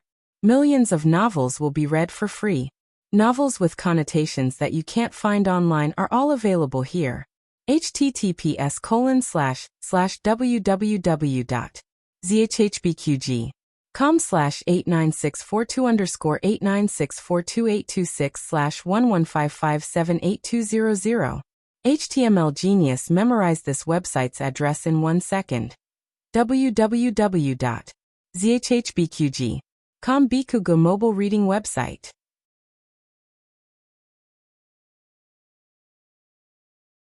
Chapter 96. Please scan the QR code below to download the app for more interesting content. The novel was updated at a faster rate. Millions of novels were free to read. Novels with a deeper meaning that could not be found on the internet were available here. Not long after the monks left, the rain stopped. Gu Jiao went to the temple to pick up little Jing Kong. Little Jing Kong spent a happy and fulfilling day at the temple. To be exact, it was half a day. He met the gentle and considerate senior brother Jing Qin, several other senior brothers, the abbot and his former playmates Jing Fan, Jing Xian and Jing Shan. As the abbot and his senior brothers were busy, he spent the most time with the 3 little monks. Since there was no Jing Kong to fight for food, the 3 little monks were well nourished and were all rounder than before. Little Jing Kong was no longer the little Jing Kong he used to be. He had changed out of his monk robe and was wearing the clothes of a commoner. Little hair also grew on his little bald head. He was actually the youngest among the little monks, but he was the first to speak, and he was the best at it. In the end, even the abbot could not out-talk him. He proudly showed his little face to the little monks. Do you see little Ye? Jiao Jiao gave it to me. I see it, Jing Fan said. I see it too, Jing Xian said. Jing Shan was confused and thought for a while, then said slowly, then, I see it too. Little Jing Kong was very satisfied. Will ya grow into little Fafa flower? Jing Fan pointed at his little face and asked. Little Jing Kong paused and shook his head. I don't think so. They will only grow into kisses and stay on my face forever. Can they be eaten? Jing Fan asked. No, little Jing Kong said. Since they could not grow into beautiful Fafa flower, and could not be eaten, the three little monks instantly lost interest in kissing little Yaya. However, there was something else in little Jing Kong. Little Jing Kong decisively took out a can of vegetarian meatballs that Gu Jiao had packed for him. After opening the lid, a crisp smell of scallion oil drifted out and almost filled half of the courtyard. The young monks were all stunned. Jing Fan's eyes widened. What? What smells so good? The three of them were drooling. Little Jing Kong wanted to eat meat, but he couldn't. Gu Jiao thought of a way to make vegetarian meat with tofu and other ingredients. He could eat whatever his family ate. For example, when his family ate roast duck, he also had roast duck. When his family ate sausage, he also had sausage. When his family ate braised pork, he also had braised pork. Recently, his family had been eating meatballs, so he had his own Jing Kong meatball. Little Jing Kong ate a small meatball in front of his friends. His strength shocked them. The young monks were stunned once again. Why you? Are you eating meat? You're not dizzy anymore? Oh my god, this is too scary. Senior brother, I want to go home. Little Jing Kong was not a mischievous child. After showing off, he confessed the truth about the meatball. It's vegetarian meat. Jiao Jiao said that monks can also eat it. The three young monks were hesitant at first. They were afraid that they would be tricked by Jing Kong into breaking their precepts. In the end, the eldest of the three, Jing Fan, had a taste of the meatball with the spirit of sacrificing himself. Then it was out of control. Little Jing Kong, who had always been snatching food from others, encountered the first snatching of food in his life. He was stunned on the spot for 3 seconds. He, the little expert of snatching food in the temple, who had been focused on snatching food for 3.5 years, was snatched by others one day? Not only were the vegetarian meatballs snatched, but even the pastries and wild fruits were not spared. The three defeated opponents in the past seemed to have mastered all their skills in an instant, and little Jing Kong was defenseless. Little Jing Kong beat his small chest with his small fists. Sooner or later, he would have to pay for what he had done. The three young monks only found out today that the food at the foot of the mountain was so delicious. They suddenly wanted to go down the mountain. What should they do? Putting aside the snatching of food, the four of them got along quite well. Little Jing Kong described his life at the foot of the mountain to them. After learning that he was taking in his brother-in-law every day, Jing Fan asked, "Whose brother-in-law? Your father?" They were still young, and they were not as smart as little Jing Kong. Therefore, they did not understand what brother-in-law meant. However, the male head of the family seemed to be their father. Little Jing Kong sighed. He's a temporary father. Jiao Jiao can change him at any time. Little Jing Kong called Gu Jiao Jiao Jiao, but in his heart he treated Gu Jiao as his mother. However, he could not guarantee that Xiao Lulang was his father. After all, according to his observation, this father of his had not been officially promoted yet. He could be fired at any time. As they chatted, they somehow talked about their own homework. Jing Fan said, "We memorized a lot of Buddhist scriptures while you were away. You didn't memorize any of them, right?" Jing Xian agreed. "That's right." Jing Shan nodded. Little Jing Kong raised his eyebrows. "Oh? What did you memorize?" Jing Fan said, "Prajnaparamita Sutra." Little Jing Kong spread his hands. "I memorized it when I was 2 years old." Jing Xin. "Buddha's Medicine Guru Tathagata Sutra." Little Jing Kong shrugged. "I memorized it when I was 2 years and 3 months old." Jing Shan said, "Rong Rong Yin Sutra." Little Jing Kong picked his ears and sighed helplessly. "It's the Rong Yin Sutra, idiot. You even said the wrong name. Are you really memorized it?" The little monks' faces turned red. How were they really memorized it? All they did was memorize the names, and it took them a few days to memorize the names. They were so tired that their little heads were about to explode. "Sigh, it's boring to talk about scriptures with you. I'll go look for the abbot." Little Jing Kong jumped down the stairs. and went to look for the abbot with his short legs. The abbot had just sat down in the hall and was about to preach scriptures to the monks. Suddenly, a young novice monk rushed over. "Abbot, bad news. Jing Kong is here to look for you. He wants to talk about scriptures and Zen with you." The abbot's body swayed, and the prayer beads in his hands fell out of his hands. That little troublemaker wants to talk about Zen with me? He wants to kill me." Little Jing Kong had been studying Buddhist scriptures since he was a child. He was curious about everything about Buddhist scriptures. If the abbot said one sentence, he would ask 10 questions. In the end, the abbot couldn't answer him. Everything that has a form is fabricated. If everything that has a form is fabricated, then is the abbot also fabricated? If the abbot is fabricated, then what the abbot said to me is also fabricated. Then I can't believe the abbot. If I can't believe the abbot, then I can't believe the Buddhist scriptures that the abbot told me. The Buddhist scriptures are also fabricated. The abbot thought, "Although you are twisting words and forcing logic, I actually feel that it makes sense." The abbot regained his composure with his professionalism and patiently explained the situation to him. After listening, he said, "I think what you said is wrong." The abbot said, "What's wrong? You are too young to understand." Little Jing Kong said, "Buddha is so smart. He must have a way to make me understand. You didn't convey his meaning properly. This is not my problem, it is the abbot's problem." There were many similar conversations. Usually, the abbot didn't persuade him, but he used his own logic to lead the new monks in the temple astray. The fear of being dominated by little Jing Kong welled up in the abbot's heart and made him feel uncomfortable. When Gu Jiao finally came to pick up Little Clear Sky had successfully questioned all the monks in the hall with her own strength. Black smoke was rising from their heads. "Abbot, I'm leaving. We can discuss this next time." Little Jing Kong turned his head and waved his other hand at the abbot. One of his hands was held by Gu Jiao. The abbot, who wished he could die on the spot, was ashen-faced. "Please don't come." The brother and sister went down the mountain hand in hand. Little Jing Kong was restless and wanted to run down the mountain. However, it had just rained and the road was slippery. Gu Jiao was worried that he would roll down the mountain like a little winter melon, so she didn't dare to let go. "Did you have fun today?" Gu Jiao suddenly asked. "Yes." Little Jing Kong said cutely and raised his little hand to count. "Today I saw Jing Xin, Jing Fan, Jing Shan, Senior Jing Chen and the abbot." He said a lot of things, basically telling him everything he saw in the temple. "You didn't see your master?" Gu Jiao asked. Little Jing Kong sighed. "He appears and disappears mysteriously. He is rarely on the mountain." "Old man?" Gu Jiao thought of the strange monk in the forest. That monk was very young, so he couldn't be the old man that Little Jing Kong was talking about.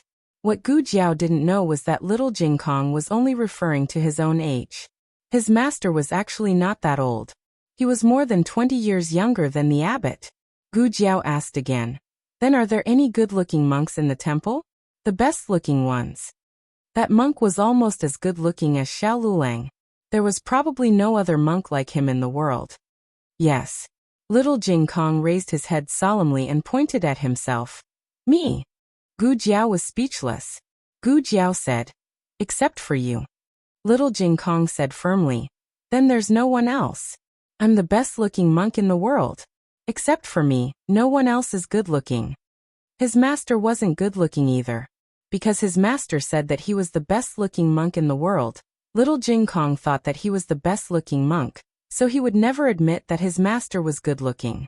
Gu Jiao said, Was that person not a monk in this temple?" "Digression, monk. Little brat, who are you saying is not good-looking?" The latest chapter of this book is not finished yet. For more exciting content, please scan the QR code below to download the app. Novels are updated faster. Millions of novels are free to read. All the novels that you can't find online are available here. https://www.zhhbqg.com/89642826/115546733. HTML Genius memorized the website's address in 1 second. www.zhhbqg.com Bikugu mobile reading website.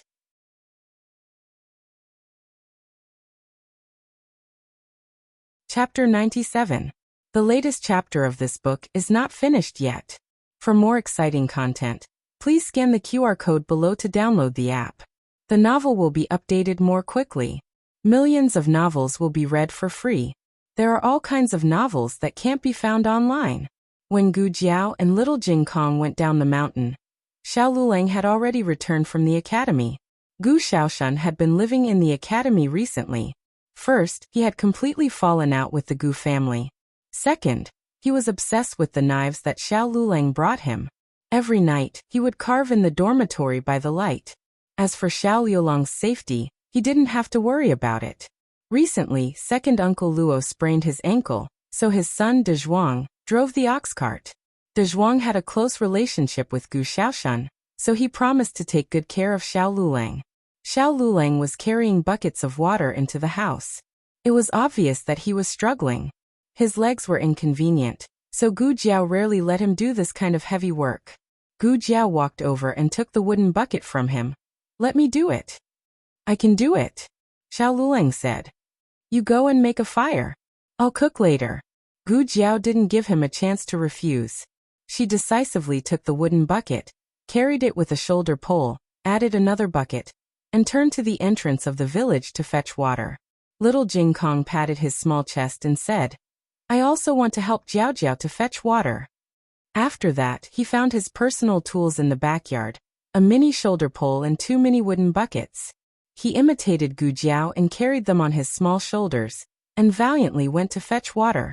This set of tools was made by Gu Jiao for little Jing Kong. The reason was that he wanted to help, but he couldn't carry a big wooden bucket. So Gu Jiao made a pair of small, light, and sealed wooden buckets for him. They were also equipped with a small shoulder pole. The amount of water he brought back was less than a big bowl. On the other hand, Gu Jiao spent a lot of time and energy making tools for him. When they arrived at the ancient well, Gu Jiao first filled the small wooden bucket in little Jing Kong with water. Although he was allowed to carry water, Gu Jiao explicitly forbade him from drawing water from the well. Little Jing Kong was very obedient and never went near the ancient well. One adult and one child carried the water back home. Gu Jiao poured 2 big buckets of water into the water tank, and the water level in the tank immediately rose a lot. 2 small buckets of water from little Jing Kong went down. It was as if there was no water at all. However, when little Jing Kong looked at the full tank, he still felt that his 2 handfuls of water were very effective. He was very proud of himself. "What are you laughing about?" It was Xiao Lulang. As soon as Xiao Lulang entered the kitchen, he saw a certain little monk standing on a wooden stool, looking at the water jar with a proud expression. He was just looking at the water ripples. Those who didn't know would think that he was looking at his own small kingdom. Hearing his bad brother-in-law's voice, little Jing Kong's little face became serious. He raised his eyebrows and glanced at him. He snorted coldly and said, I'm working. Xiao Lulang was amused by him and wanted to laugh. "You still know about working? What can a 3-year-old kid do?" Little Jing Kong jumped down from the wooden stool and said angrily, "I can do a lot of things. Much more than you. I can fetch water. I can feed chickens. I can even help Jiao Jiao wash clothes. Half of the clothes at home are washed by me. I do more work at home than you do. I'm not a kid. You are." Xiao Lulang glanced at his toy carrying pole and toy wooden bucket, and said with a smile, "Then you really know how to work. Let others work. How tiring it is to work these things." In order to prove that he was indeed a little expert at home, little Jing Kong decisively walked to the wooden tub where the clothes were soaked. He pulled up his trousers, kicked off his shoes, and jumped into the tub. His little feet stepped on the school uniform that Xiao Lulang had just changed out of. Xiao Lulang was stunned. The clothes at home were all washed like this? Little Jing Kong's little feet stepped on the tub happily. He could enjoy the pleasure of stepping on water, even without the rain. He could also wash the clothes while he was at it. He was really a smart and hard-working kid. Gu Jiao walked out. She originally wanted to wash the clothes, but seeing that little Jing Kong was still stepping on the tub, she didn't go over for the time being. Xiao Lulang asked in disbelief, "The clothes at home are all washed like this?" Gu Jiao nodded.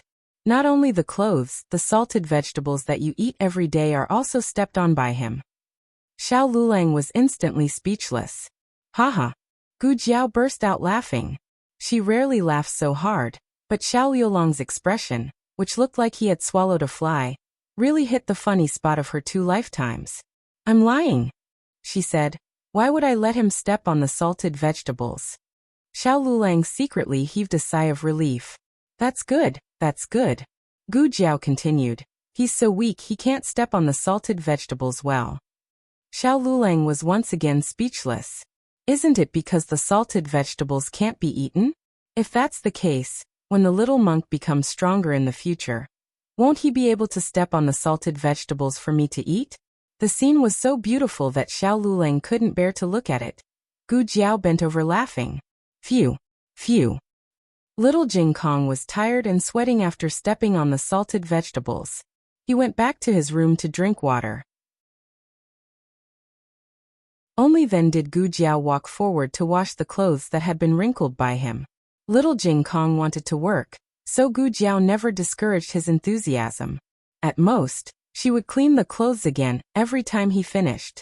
Gu Jiao didn't raise him to the level of scientific parenting. She just felt that it was fine as long as he had fun. At this time, Gu Jiao didn't know that the courage and strength of a certain immortal general, who would conquer the 6 countries in the future, came from Gu Jiao's strong childhood. You don't have to spoil him so much. Xiao Lulang said expressionlessly. I spoil you a lot too. Gu Jiao smiled and took out a clean wooden basin. She took out Xiao Liulang's clothes and put them in. Then, she gently rubbed them with her not-so-delicate hands. You don't usually wash your clothes like this. Today you put them in the basin yourself and he saw you. The clothes of the 3 of them were made of coarse linen, so it didn't matter if they stepped on them. Xiao Liulang's school uniform was made of silk and cotton. Gu Jiao used a special wooden basin to wash his clothes and used very little strength. Because it was light, it was slow. Washing one of his clothes was equivalent to washing the clothes of the whole family. But Gu Jiao never said these things. Xiao Lulang was still immersed in the huge impact of her words. I also spoil you a lot. Immediately after, he saw her carefully and seriously wash his clothes. Her small hands, which had turned white from soaking in the honey locust water, didn't seem to be grabbing his collar, but his heart. For a moment, he felt that the relationship between the 2 of them seemed to be developing in an uncontrollable direction. Xiao Lulang was so shocked that he broke out in a cold sweat. No way.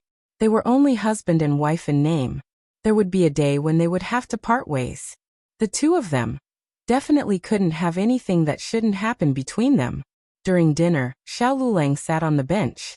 His white school uniform, which had been dried, fluttered in the wind, making him a little upset. After dinner, Xiao Lulang gave little Jing Kong a bath. Then he took an axe to the backyard to chop firewood. Gu Jiao was tidying up the kitchen. Old Madam was secretly eating dried bayberries in her room. Rain began to fall from the sky. Jiao Jiao. Jiao Jiao. Little Jing Kong suddenly ran out of the west room with a small pillow in his arms. The roof is leaking. Gu Jiao went to the west room with him. It wasn't raining heavily at the moment. The rain in the afternoon should have accumulated on the roof tiles and leaked down because of the wind. The leak was facing their bed, so it wasn't easy to fix it. Moreover, if it rained heavily in the middle of the night, the roof tiles might break. The roof wasn't stable to begin with. It would be bad if it collapsed because of the heavy rain. Gu Jiao said, we can't sleep here tonight. Sleep in my room. I'll fix the roof after the rain stops. Little Jing Kong hugged his small pillow and happily went to Gu Jiao's room. Of course, Xiao Lulang could only fall asleep as well. Fortunately, Gu Jiao's bed was big enough for the 3 of them to lie down. Little Jing Kong didn't want to share the bed with his bad brother-in-law. After all, his bad brother-in-law was so big that he had to take up a lot of space. He was so small that he could just snuggle in Jiao Jiao's arms. I'm so happy that I can sleep with Jiao Jiao.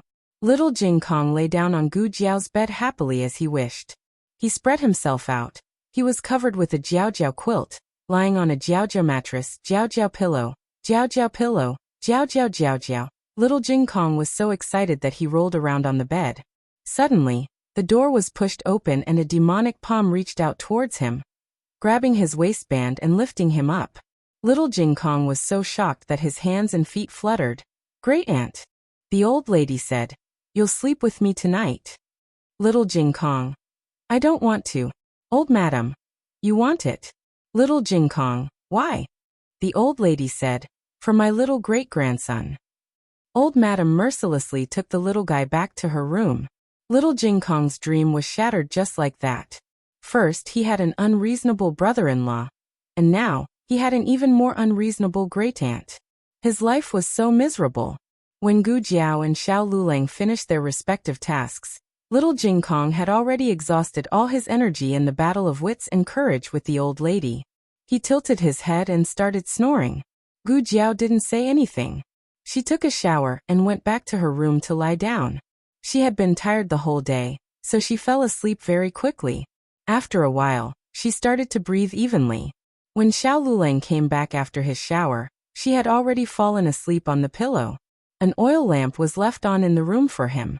Now that the weather was getting warmer, the thick quilt couldn't cover her. She covered half of it and kicked the other half.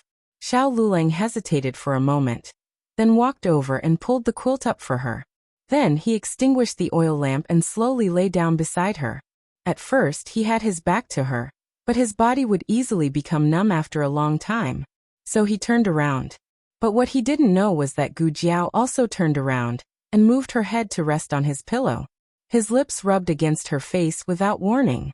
His mind buzzed for a moment before it went blank. It was raining heavily outside the room, and the sound of the rain hitting the roof tiles was loud. However, he didn't hear anything. His mind was filled with the sound of his heartbeat. He subconsciously raised his hand and wanted to push her away, but he didn't push the place. He felt an unfamiliar warmth and softness, and his mind exploded. Gu Jiao slept very well that night.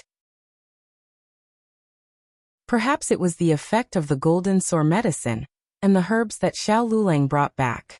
When she woke up, she felt that her wound didn't hurt at all. However, she found a few drops of dried blood on her pillow. Whose blood is this? Xiao Lulang had already woken up and was preparing the holy fire in the kitchen. Gu Jiao also went to the kitchen after washing up. The sky was brighter than in the winter, so the kitchen was no longer pitch black. Gu Jiao was able to see Xiao Liulang's face clearly. She looked for a long time, then blinked and asked, "You didn't sleep well?" Xiao Lulang had 2 huge dark circles under his eyes. His expression didn't change as he said, "I started reading a little late." Oh. Gu Jiao slept early, so there was no way to know what time he was reading. Thinking of something, Gu Jiao said, "Oh right, are you hurt? There's blood on your pillow." Xiao Lulang said seriously, "It's not my blood." Gu Jiao was puzzled. "Then is it mine? My wound healed a long time ago." Xiao Lulang gave her a deep look and said in all seriousness, "You're heaty and have a nosebleed. I saw it all." Gu Jiao was very puzzled. "I drink chameleon herb tea every day. How can I be heaty?" Xiao Lulang said expressionlessly, "Who knows?" Xiao Liulang's expression was too serious, so it was hard for anyone to suspect him. Gu Jiao nodded and went to the central room. She pinched her nose and drank a big bowl of how to Inia tea. After drinking so much, he finally wouldn't be heaty anymore. Xiao Lulang closed his eyes guiltily and broke out in a cold sweat. During breakfast, Xiao Lulang suddenly remembered something. "I forgot to tell you yesterday that I found a primary school in town. I can bring Jing Kong to school today." Little Jing Kong, who was going to school, was stunned. So sudden? Gu Jiao served a bowl of sweet potato porridge to the old lady and Little Jing Kong. Little Jing Kong looked at his bad brother-in-law vigilantly, while slurping the porridge. He felt that this was his bad brother-in-law's scheme. "I forgot to tell you yesterday." He was teased as soon as he came home. He really forgot. Xiao Lulang continued, "Children from rich families will hire a tutor at home when they are 5 years old. They will study until they are 6 or 7 years old. After they can read the 1,000-character classic, they will be sent to the family school or a private school. Although he is young, he is smart and has attended classes in the temple. It won't be a big problem." Little Jing Kong became more vigilant when he was praised by his bad brother-in-law for being smart for the first time. Conspiracy. It was definitely a conspiracy. Where's the primary school? Gu Jiao asked. Xiao Lulang said. It's near Tianxiang Academy. It's a private school that has been open for more than 10 years. There's a primary school there. His class time is similar to mine. He can go to school with me every day. Here it comes, here it comes. Bad brother-in-law is going to separate him from Jiao Jiao. Gu Jiao had a kindergarten in her previous life.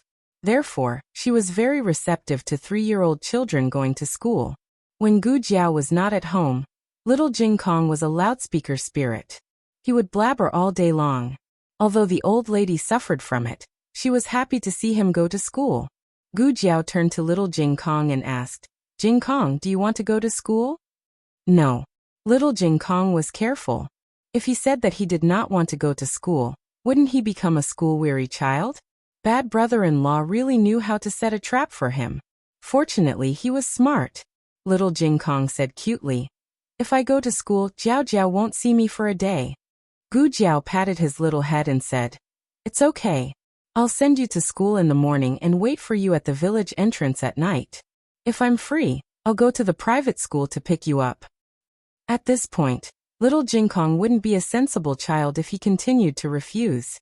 He swallowed the sweet potato porridge in his mouth without tasting it. He squeezed out a cute smile and said, Okay. Since Jiao Jiao wants me to go to school, I'll go. He definitely had to go to school. However, in order to make up for the loss of not being able to see Gu Jiao for a day, little Jing Kong asked for 2 little kisses. Primary school was not cheap. It cost 2 taels of silver a month for tuition and lunch. If he did not go to school in the middle, he would not get a refund. Gu Jiao put the 2 taels of silver into little Jing Kong's pocket. He insisted on paying the tuition himself. He did not want his bad brother-in-law to help him. The 2 of them went to school on the ox cart. Gu Jiao was thinking about how to fix the roof at home. She went up to the roof to take a look. She found that there were a lot of broken tiles. If there was a few more heavy rains, the 3 rooms would leak. She decided to fix the entire roof and build 2 small rooms in the backyard. That way, Gu Jiao would not have to worry about not having a place to stay when she returned to the village. She had some money on hand, but it was not enough to do so many things. She went to the Zhouji private bank in town and withdrew 20 taels of silver. She also asked how much money was left in the bank. The manager of the private bank told her, 1,100 taels. Gu Jiao was stunned for 3 seconds. Did you make a mistake? Not 110 taels? 1,100 taels? The manager smiled and said, Our Zhouji private bank is trustworthy. We can't go against our conscience and cheat you of your money. When Xiao Lulang gave her the cards, she did not think much about it. She thought it was 180 taels. She did not expect it to be so much. Actually, it was more than that, but he spent 100 taels to buy Gu Jiao a brush. It was really the work of a master in the whole of Zhao country. Poor Gu Jiao, who had complained for a long time because of his straight taste. The other 20 taels of silver were the travel expenses that Gu Jiao gave to Xiao Lulang. Xiao Lulang did not spend all of it and saved it in the private bank. Gu Jiao doubted her life and asked, Did he really go to take the exam? She was sure that he did not go to the prefectural city to start copying books. Then Gu Jiao suddenly recalled that Dean Li had mentioned to her about the cheating in the college entrance examination. Dean Li had said that he didn't know why Xiao Lulang didn't retake the exam. Gu Jiao thought that she probably knew. After receiving the money, Gu Jiao returned to the village to repair the house. She hired a few craftsmen in the village and told them her requirements. She wanted them to finish repairing the house in the shortest time possible. As long as there was enough money, there was no need to worry that they would not work quickly. Moreover, this was Scholar Zhao's house. They were still hoping that when Xiao Lulang graduated from high school, they would be able to put a few mu of free land under his name. While Gu Jiao was busy repairing the house, Gu Jinyu suddenly fell ill. She had felt that something was wrong the night she returned from Qingchuan village. She thought that she was tired and did not think much of it. However, she had a high fever in the middle of the night. The old servant in the villa said that she had bumped into something unclean when she went to visit the grave. The imperial physician prescribed medicine, but it was not very effective. Marquis Gu was burning with anxiety. If I had known, I would not have let Jinyu visit the grave. Cough cough. Gu Jinyu covered her mouth with a handkerchief and coughed. She asked weakly, I'm fine. How is younger brother? These 2 days Guyen had not been feeling well. It was mainly because he was born with a weak body. After a night of excitement, his body was exhausted. To prevent him from running around, Yaoshe had no choice but to stay by his bed at all times. He's fine. When she mentioned this, Marquis Gu was very gratified. His son's body was much stronger than before. If he had dared to do this in the past, he would have lost his life long ago. Now, after lying in bed for a few days, he was alive and kicking again. However, to be safe, he and Yaoshe both felt that they should let their son rest in the room for a few more days. It's good that younger brother is fine, Gu Jinyu said as she coughed. Marquis Gu's heart ached. You're already so sick and you're still worried about your brother. Gu Jinyu smiled slightly. After all, he is my only younger brother. Marquis Gu thought of his unfilial daughter, Gu Jiao. He gritted his teeth and said, if only that girl was half as sensible as you. I heard about what happened that day from Huangzhong. She gave you a hard time, didn't she? I think you didn't run into anything dirty. She just fell ill from anger. Gu Jinyu quickly said, Father, don't say that about elder sister. Elder sister grew up in the countryside all these years. That family did not treat her well. She just suffered too much and doesn't know how to interact with people. If it were me, I wouldn't have done better than elder sister. Marquis Gu said, You're just too kind. Gu Jinyu shook her head. My illness this time really wasn't caused by elder sister. It's my own fault. After a pause, she told Marquis Gu about losing the question paper. Aunt had high hopes for me, but I lost the question that I had solved with great difficulty. In my anxiety, I fell ill. Marquis Gu patted the back of her hand. Silly girl, what's there to be anxious about? Even if you can't solve it, your aunt won't blame you. Really? Gu Jinyu's face was full of disbelief. Marquis Gu smiled mysteriously. Your aunt sent a letter again. Guess what she said in the letter? Gu Jinyu thought about it seriously. She wants father to bring me back to the capital quickly? Marquis Gu said. Of course. What else? Gu Jinyu frowned slightly. I can't guess. Marquis Gu looked at her dotingly and smiled proudly. Your aunt has prepared a big gift for you. She had intended to give you a surprise when you return to the capital. There's no harm in telling you earlier. Your aunt has asked His Majesty for grace. On the day of your coming-of-age ceremony, His Majesty will personally issue a decree to confer you the title of County Princess. The latest chapter of this book is not finished yet. For more exciting content, please scan the QR code below to download the app. Novels are updated at a faster rate. Millions of novels are free to read. Novels with connotations that can't be found online are all available here. https://www.zhhbqg.com/89642_8964286/115544409. HTML Genius memorized this website's address in 1 second. www.zhhbqg.com Bikaga mobile reading website.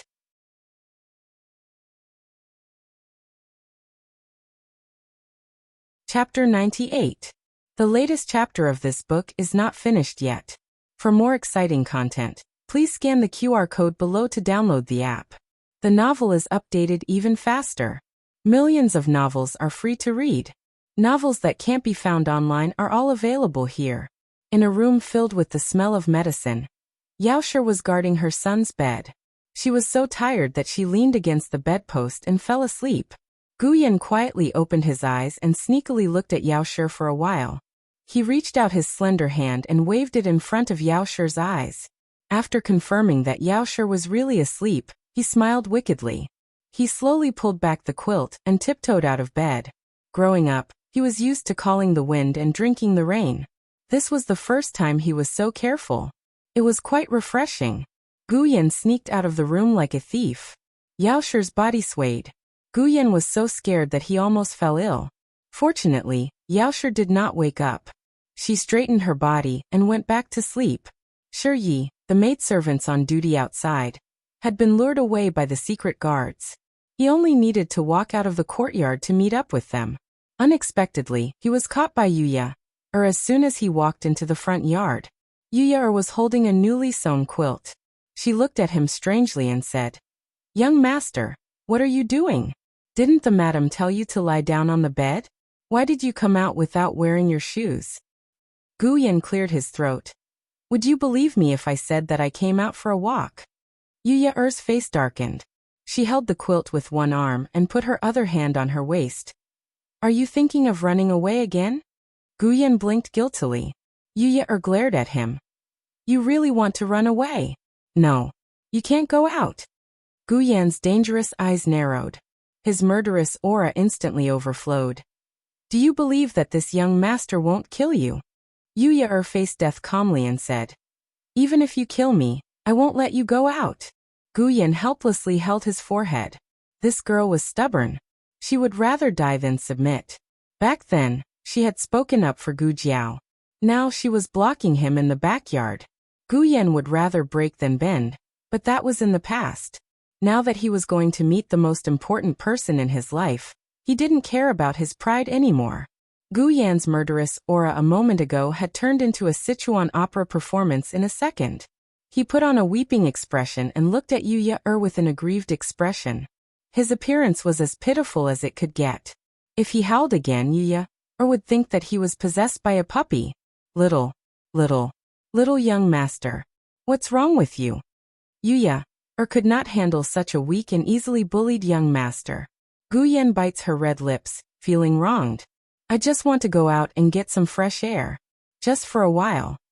Yuya suffered a critical hit from her cuteness. Just once. Really just once? Gu Yan nodded coquettishly. "Yes." Yuya clutched her chest. "All right then. Go ahead. I'll stand guard here." No way.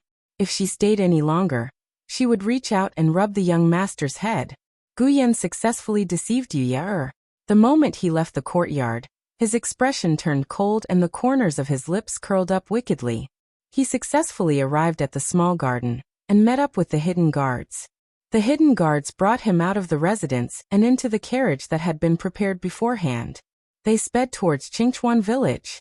Huang Zhong sensed Gu Yan's whereabouts and hurried to Lanting Pavilion to report to Marquis Gu. Marquis Gu let him speak outside the door.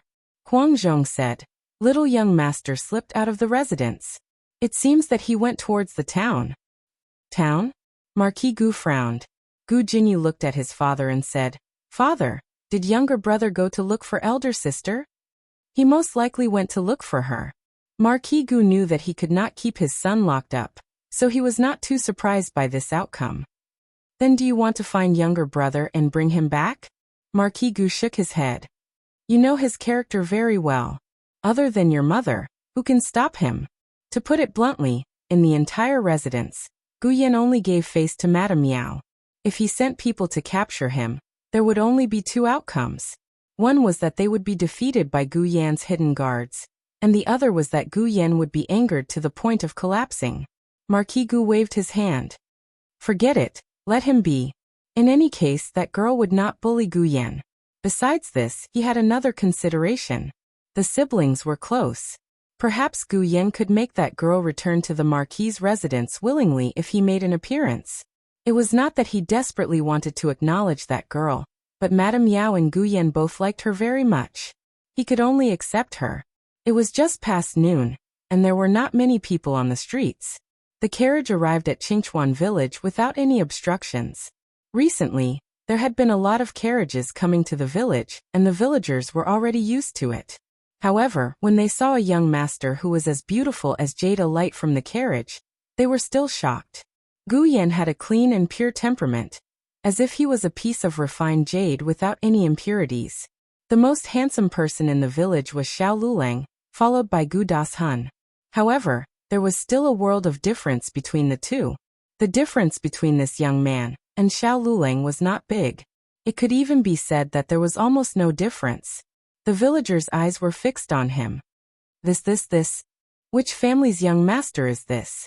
Who is he looking for? You think he's looking for you? Of course he's looking for Lulang and Jiaonyang.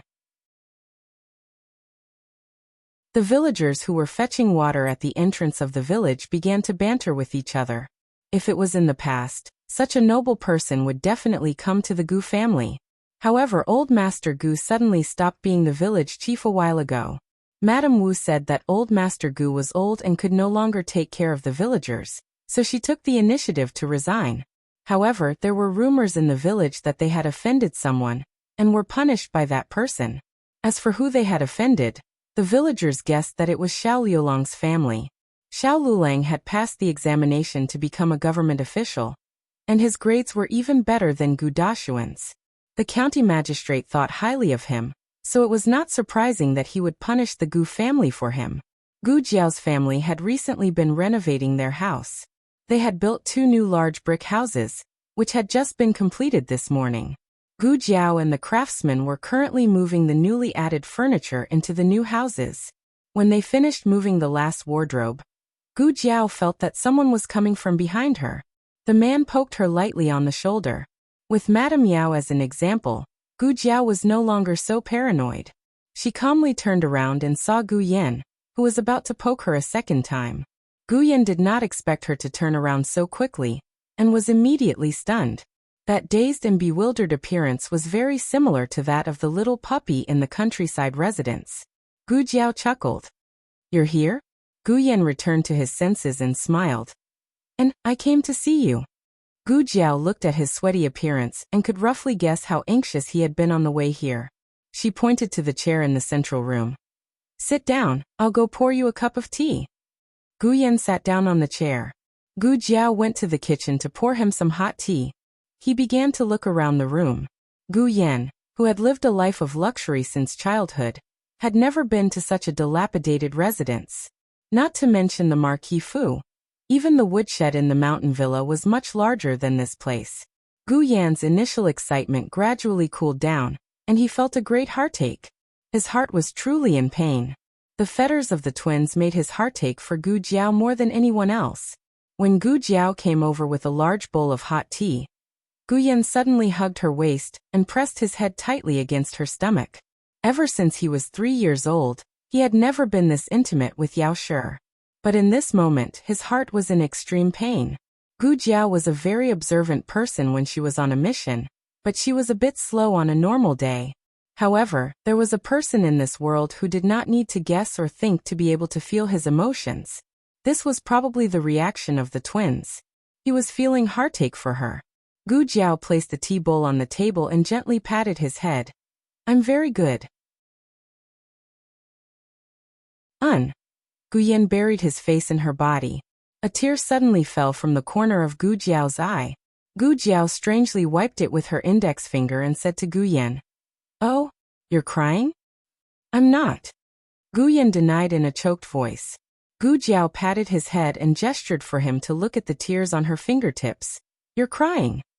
Her eyes were crying with him, so the twins could shed tears for each other. Gu Yan firmly refused to admit that he was crying. After wiping his tears, he raised his head and looked at her as if nothing had happened. I'm hungry. Gu Jiao said. I'll go make something for you to eat. Gu Yan asked. Can I take a look? He was referring to the residence. Gu Jiao nodded and thought of something. She pointed to her great-aunt's room and said, Great-aunt is sleeping. Just don't disturb her. Gu Yan wandered around the residence. It was a little far-fetched to call it a residence. It was just a courtyard. After entering, there was a bright and spacious central room. On the 2 sides were the east room, the west room, and the old lady's small east room. After passing through the central room, there was a backyard. To the north was a kitchen and a woodshed. To the east were 2 new rooms. To the west was a chicken coop and a small vegetable garden in Little Jing Kong. It seems that no one lives in this room. Gu Yan pointed to a room in the east and said. Gu Jiao picked vegetables in the small vegetable garden and said, That's Xiaoshuan's house. It was just built. He's at the academy and will only come back during the holidays. Is he the younger brother of the Gu family? Gu Yan asked sourly. Gu Yan had heard about the Gu family and knew that they were not good people. Only Gu Xiaoshan and Gu Jiao had a good relationship. Yes, that's him. Gu Jiao nodded. What about this? Gu Yan pointed to a brand new chicken coop. This chicken coop was much bigger than the doghouse in his yard. Gu Jiao said. That's the chicken coop in Jingkong. He has a few chickens. He went to school and will only come back at night. Of course, Gu Yan knew about the little monk she brought back from the mountain. Gu Yan only felt a sea of jealousy surging. Just who was her biological brother? Gu Jiao paused and asked him. Do you want to live here? If you want, you can live in Xiaoshuan's. Let him live in Gu Xiaoshuan's house? Gu Yan was very angry. He snorted and said with disdain. I don't want to live here. Gu Jiao said regretfully. I see. Okay then. Gu Yan pointed coldly to the house next to Gu Xiaoshuan's house and asked with a sour face. Which brother's house is this? My biological brother. Gu Jiao said. Biological brother? Wait, what did you say? Biological brother? Gu Yan pointed to himself with uncertainty. Mine? She didn't let him live in Gu Xiaoshuan's house, but next to Gu Xiaoshuan's? Yes. Gu Jiao nodded. But don't you? Yes. Before Gu Jiao could finish, Gu Yan slipped into his house, slammed the door and bolted it. No one was allowed to get him out of the house. From now on he was going to germinate here. The latest chapter of this book is not finished yet.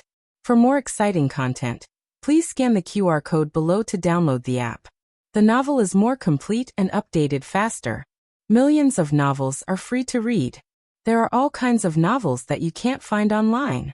https://www.zhbqg.com/89642_8964226/115513664. HTML Genius memorized this website's address. www.zhbqg.com Bikuga mobile reading website.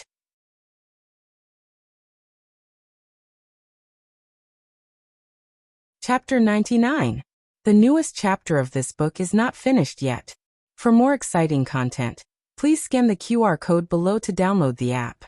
Novels are updated even faster. Millions of novels are free to read. Novels with content that can't be found online are all available here. The two hidden guards were speechless. Was this a golden house or a silver house? Was there a need to be this excited? You're still afraid that someone will fish you out. Look at your legs. Did you forget that you have a congenital heart disease? Did you forget that your own wooden hut is bigger and more luxurious than this small farmhouse? Who was it that complained that the villa's environment was not good, that it was not high-end enough? Humph. Double standards. Even though the two secret guards were complaining in their hearts, they couldn't really pull their little master out from inside and take him away. He didn't know what he was doing, but they couldn't help but know for him. They could not hit him, could not move him, could not get angry. This was their family's sick little darling. Hidden Guard A. What do we do? Hidden Guard B. What can we do? Guard him. Hidden Guard A. I'm talking about the villa. Not going back is not a solution. They will send people to look for him. If they looked, they would disturb the young master and young miss. That way, the young master would get angry, and when he got angry, it would be easy for his illness to flare up. The two sighed in unison. How did they end up with such a delicate young master? After some discussion, the two decided that one would stay here, and the other would go to the villa to report. Inside the villa, Marquis Gu was directing the servants to renovate Gu Yan's courtyard. The main thing was to prepare a clean and tidy room for Gu Jiao, build a small flower shed, and put in new and expensive furniture for her. Acknowledging that girl was already an established fact, he could not resist. He had to establish the image of a good father. For Yaosher, make the shed wider, Marquis Gu sternly said. The servant said, Marquis, if it's any wider, it will crush the young master's pear tree. Marquis Gu scoffed. He won't say anything even if you chop him up. As long as it was for that girl. Guyen wouldn't say a word even if Guyen had to tear down her own house. Thinking about how he had accidentally chopped off a pear tree branch, and that Brat had been angry with him for an entire month, Marquis Gu felt a bit sullen. Huang Zhong pondered. Howie, isn't it too early to repair the house? Would eldest miss really come to stay? What if she doesn't come? Wouldn't you have touched the young master's pear tree for nothing? Marquis Gu chuckled. Don't worry, she will definitely come. The relationship between the siblings is so good, there's no way she would reject Yen. Huang Zhong seemed to understand, but he didn't. He thought for a while and said, what if the young master didn't ask? Marquis Gu glared at him. How could he not ask? Don't you see how much he likes that girl? In the past, I didn't know that she was his sister. Now that I know, how can I not bring her home? As the two of them spoke, Shadow Guard B arrived in front of Marquis Gu. Huang Zhong drew his sword from his waist. Shadow Guard B flashed his token. I am the young master's Shadow Guard. I am here to report to the Marquis. Gu Yan's Shadow Guards were arranged by the old Marquis. When the old Marquis was young, he had trained his own army. Later on, the army was absorbed by the imperial court, and some of the soldiers who could no longer fight were left by the old Marquis. These Shadow Guards were their descendants. They were skilled in martial arts and their movements were mysterious. There weren't many of them and Marquis Gu didn't even have one by his side. This was the first time Marquis Gu saw the old Marquis's Shadow Guard. He narrowed his eyes and said, Yenner asked you to report?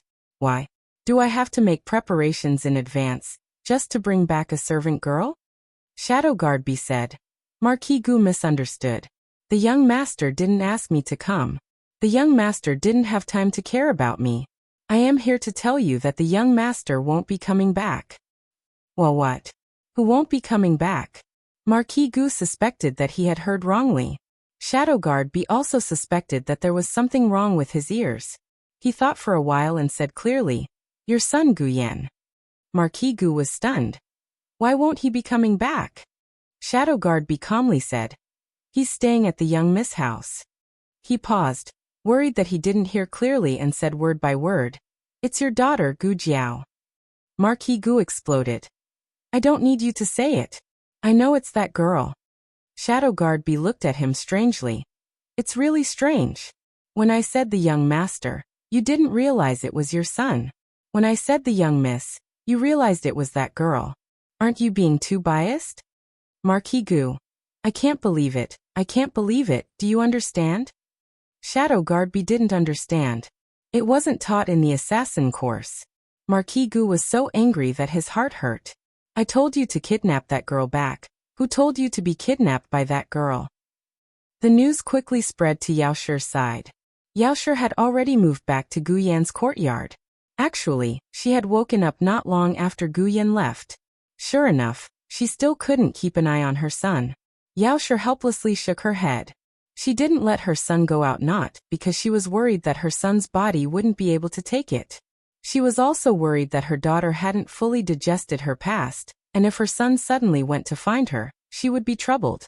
When she learned that Gu Yan was staying in her daughter's village, Yao Shi was relieved. Her daughter was willing to accept Gu Yan, which meant that her daughter didn't feel that she was disturbed. Perhaps she had already accepted her past. But Nurse Fong was a little worried. Madam, the conditions in the village are so bad. The young master is so precious. How can he get used to living here? Nurse Fong was a little headstrong and self-opinionated, but her loyalty to Yao Shi and Gu Yan wasn't fake. As for Gu Jiao, Nurse Fong still didn't like her. Yao Shi smiled and said, Jiao Jiao will take good care of him. Nurse Fong said, he's also not used to the food. Yao Shi warmly said, Jiao Jiao is a doctor. She knows more than us and knows what Yenner can and can't eat. Moreover, as long as she makes it, Yenner won't dislike it. Nurse Fong disagreed. She's just a little medicine boy who happened to treat Madam's illness twice. It doesn't mean that her medical skills are good. Yao Shi held Nurse Fong's hand and said gently and solemnly, Nurse, you still don't understand Jiao Jiao. Once you understand her, you will also like her. Nurse Fong secretly shook her head. As servants, how could they talk about liking or not liking their masters? Since she was the madam's daughter, She would also treat her as her own little master in the future. If she had offended her in the past, she would apologize to her in the future. However, that child's heart was too cold. She was afraid that the madam wouldn't be able to warm it up. When Marquis Gu came to find Yao Shi, she was packing things. Marquis Gu asked doubtfully, "What are you doing?" Yao Shi said, "Packing a few sets of clothes for Yan and sending them over." Her tone could be considered gentle. She still didn't know that Marquis Gu had injured Gu Jiao. Gu Jiao wasn't someone who liked to complain. Even if she did, she wouldn't reveal the grudge between her and Marquis Gu to Yao Shi. Yao Shi had severe hysteria and depression. As a doctor, Gu Jiao would do her best to avoid provoking her. Yao Shi was in a good mood after finding her daughter. Even her attitude towards Marquis Gu was much better. Marquis Gu's heart was comforted, but when he realized the meaning of these words, he wasn't too happy. "You want to send clothes to Yan? Do you really plan on letting Yan live there?" "Can't I?" Yao Shi asked back. Marquis Gu wanted to say something but stopped. It wasn't easy for Yao Shi to stop giving him attitude. If he didn't know how to behave, Yao Shi would ignore him again. He smiled and said, "You can, but I'm worried that Yenner won't be used to living without you." "That's true." Yao Shi nodded. Marquis Gu's heart was filled with joy. Unexpectedly, he heard Yao Shi say, "How about I also move over?" Marquis Gu, Stop. How could you move over?" "Forget it, I shouldn't be in such a rush. I'll scare her." Last time, Yao Shi had felt her daughter's rejection might not be the right word. Either way, her daughter did not seem to have any intentions of accepting her. Marquis Gu let out a long sigh of relief. But before he could completely relax, he heard Yao Shi say, "How about I still go and ask her?" Marquis Gu shook his head like a rattle. Suddenly, Marquis Gu had an idea. Grabbing the portrait on the table, he said to Yao Shi, "Aya, she suffered for so many years before we appeared. She definitely won't accept us so easily. If we go like this, we'll scare her. Let Yenner persuade her for a few days first. If you truly miss her, just look at her portrait more often." You saying it like this seems to make a bit of sense. Yao Shi truly did miss her daughter. The portrait was placed on the table. Looking at it day and night, she could never get enough of it. Yao Shi's gaze fell on her daughter's portrait, and her expression became gentle. "Marquis," Yao Shi suddenly spoke. "What do you think is going on with the red spots on Jiao Jiao's face? Is she sick?" She had wanted to ask this question for a long time, but in the past, she and Gu Jiao had been strangers, so she did not ask. Later on, although they were reunited, she did not have the chance to ask. Marquis Gu said, "She's not sick. That family said that she was born with it. She had it when she came back from the temple. It was not this obvious when she was young. The older she got, the more the birthmark spread." "That's not right." Yao Shi frowned and shook her head. "I saw her when she was born. She was no different from a normal baby. If she really had a birthmark, I would have remembered it." Marquis Gu glared. "You couldn't have made a mistake again, right? Could it be that the girl was not his and Yao Shi's flesh and blood? Jiao Jiao is my daughter. I am certain of it, but I do not understand why her face became like this." The midwife had passed away, and the servants had retired. For a while, they did not know where to find the person from that night. Yao Shi pondered for a while, and a thought flashed through her mind. That's not right. There was another person who saw Jiao Jiao. The abbot. The two immediately set out for the temple. After hearing the reason for their visit, the abbot did not feel very well. "What are the two benefactors saying? You were mistaken? The girl with the birthmark is the Marquis Fu's daughter?" Yao Shi's warm voice carried a trace of urgency. "That's right. The abbot should have seen her. She came to the temple to find you twice." If the abbot could not guess who that person was, then it would not make sense. Could it be that the faintly discernible memory was not a drunken dream? Could it be that his hand had trembled and he had placed a large lump of chastity sand on the child's face? Amitba, Sinsin. The abbot blushed with shame as he explained the matter. The daughters of large families in Zhao would all have their midwives place chastity sand on them when they were born. Yao Shi's servant had told the midwife that Shi Yi had done this. But no one in the countryside would do this. The midwife did not have the skill, and she could not say that she did not know how to do it. She was afraid that she would not be able to get the money, so she went to find the abbot. If the abbot was sober, he would not have agreed. But he had been tricked by his unruly shitty into drinking a mouthful of pear blossom wine. That mouthful had made him drunk. He said that he had never placed chastity sand on them. The midwife said, "But you have placed chastity on the monks in the temple. Isn't that about the same?" The drunken abbot felt that the midwife's words were very reasonable. Thus he went. Thus his hand trembled. After that he seemed to have wanted to find his shitty, but he fell to the ground and fell asleep on the way. He slept for 3 days and 3 nights. When he woke up, the first thing he did was to find Yaoshi to apologize. In the end he saw Yaoshi holding a white and tender baby girl. The baby girl's face was white and clean. Where was the slightest trace of chastity sand? The midwife also went down the mountain, and they did not meet again. This poor monk always thought that it was a dream. Marquis Gu asked, "Then what about Su Shi? Did she not notice that there was something on the child's face?" The abbot said, "Benefactor Su fell into a coma after giving birth and only woke up the next day. This poor monk dares to guess that when she saw the child had already been swapped. It was because Su Shi was in a coma and could not take care of the child that the midwife placed the 2 children in the same room.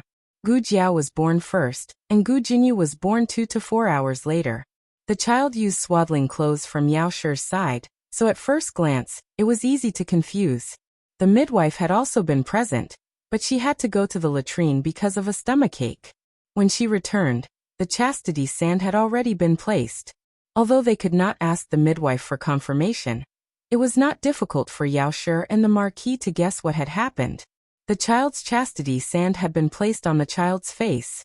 The midwife knew that something big had happened, and found an excuse to leave the mountain that very night. When the servants of the Marquis Manor came to pick up the child, they saw a red birthmark on Gu Jiao's face. The young Miss Face did not have anything. They naturally thought that she was Su Shi's child. After that, the baby girl did not have chastity sand on her arm. Yao Shi thought that it had fallen off because she had not placed it properly. After returning to the capital, she found someone to place it on Gu Jinyu. That should be the entire story. After the husband and wife left, the abbot was unable to calm down for a long time.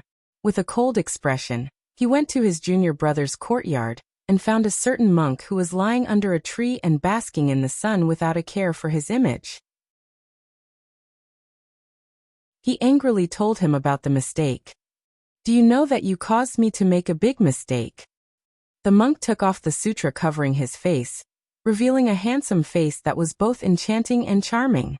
Under the sunlight, a pair of peach blossom eyes sparkled like a pool of spring water. On the stone bench next to his hand, there was a silver mask with the top half of his face. There were not many people who had seen his true appearance. The senior brother of the abbot was one, and the little girl in the forest that day was another. He innocently spread his hands and said with a smile, "How can you blame me? I didn't know that the wine I brewed for the first time would have such a strong after effect." The abbot's anger was not light. "You're still denying it. You lied to me and said it wasn't wine." He sighed and said, "How old was I at the time? I was still a child." "Senior brother, you were fooled by a child. Isn't it because you weren't smart enough? Besides, I didn't do it on purpose. I really wasn't sure if I had successfully brewed the wine.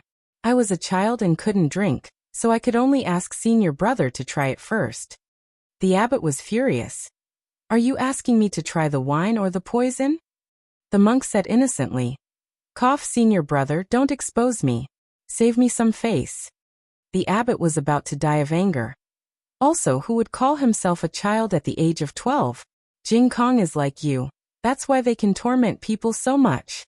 At the mention of Jing Kong, the monk was silent for a few seconds, as if he couldn't refute the fact that little Jing Kong was especially tormenting people. In fact, this junior brother was a genius since he was young. He always liked to tinker with some strange little inventions. No one taught him. He would go down the mountain to look and then tinker with them himself when he came back. Wine was not the scariest thing. Once, he mixed insect repellent powder, which turned into arsenic and poisoned all the monks in the temple. He almost died himself. The abbot asked him more than once, "How did you grow up to this age?" The monk curled his lips into a smile. "All right, I tricked senior brother abbot once, but you also sold my disciple, so we're even." The abbot said, "Aren't you happier than anyone that Jing Kong is gone? How can we be even?" He spread his hands and sighed faintly. "Senior brother, didn't you say you would save me some face? How can I be that happy? I'm just a little bit happy, the rest is sadness." The abbot coldly glanced at him. "Oh, is that so? Then this old monk will go and bring Jing Kong back." He jumped up like a carp and stood up. Please don't." After Yao Shi went down the mountain, she had a carriage go to Qingchuan village to deliver things to the two children. There were clothes for Gu Yan, and clothes that Yao Shi had chosen for Gu Jiao. Gu Yan thought that they were here to bring him back to the manor, so he refused to come out of the room. Yao Shi had no choice but to give all the clothes to Gu Jiao. Little Jing Kong went to school, so no one stopped Marquis Gu, but he was blocked at the door by a few chickens. A few chirping chickens jumped on the doorstep and lined up in a row, forming a formation. The chickens stared at him like tigers watching their prey, pecking at him as soon as he got close. Marquis Gu wanted to kick them away, but as soon as he lifted his foot, the chickens began to chirp. Yao Shi looked at him. He withdrew his foot, straightened his body and smiled. "Marquis Gu, in my lifetime this marquis actually lost to a few chickens." The latest chapter of this book is not finished yet. For more exciting content, please scan the QR code below to download the app. Novels are updated at a faster rate.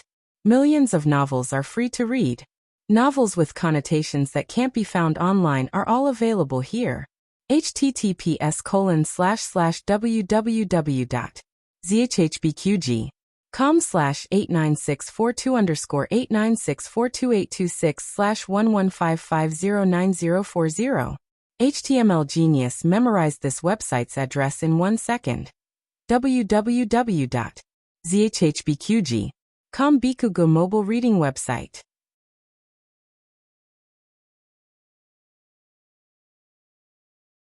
Chapter 100. The newest chapter of this book is not finished yet. For more exciting content, please scan the QR code below to download the app. The novel will be updated even faster.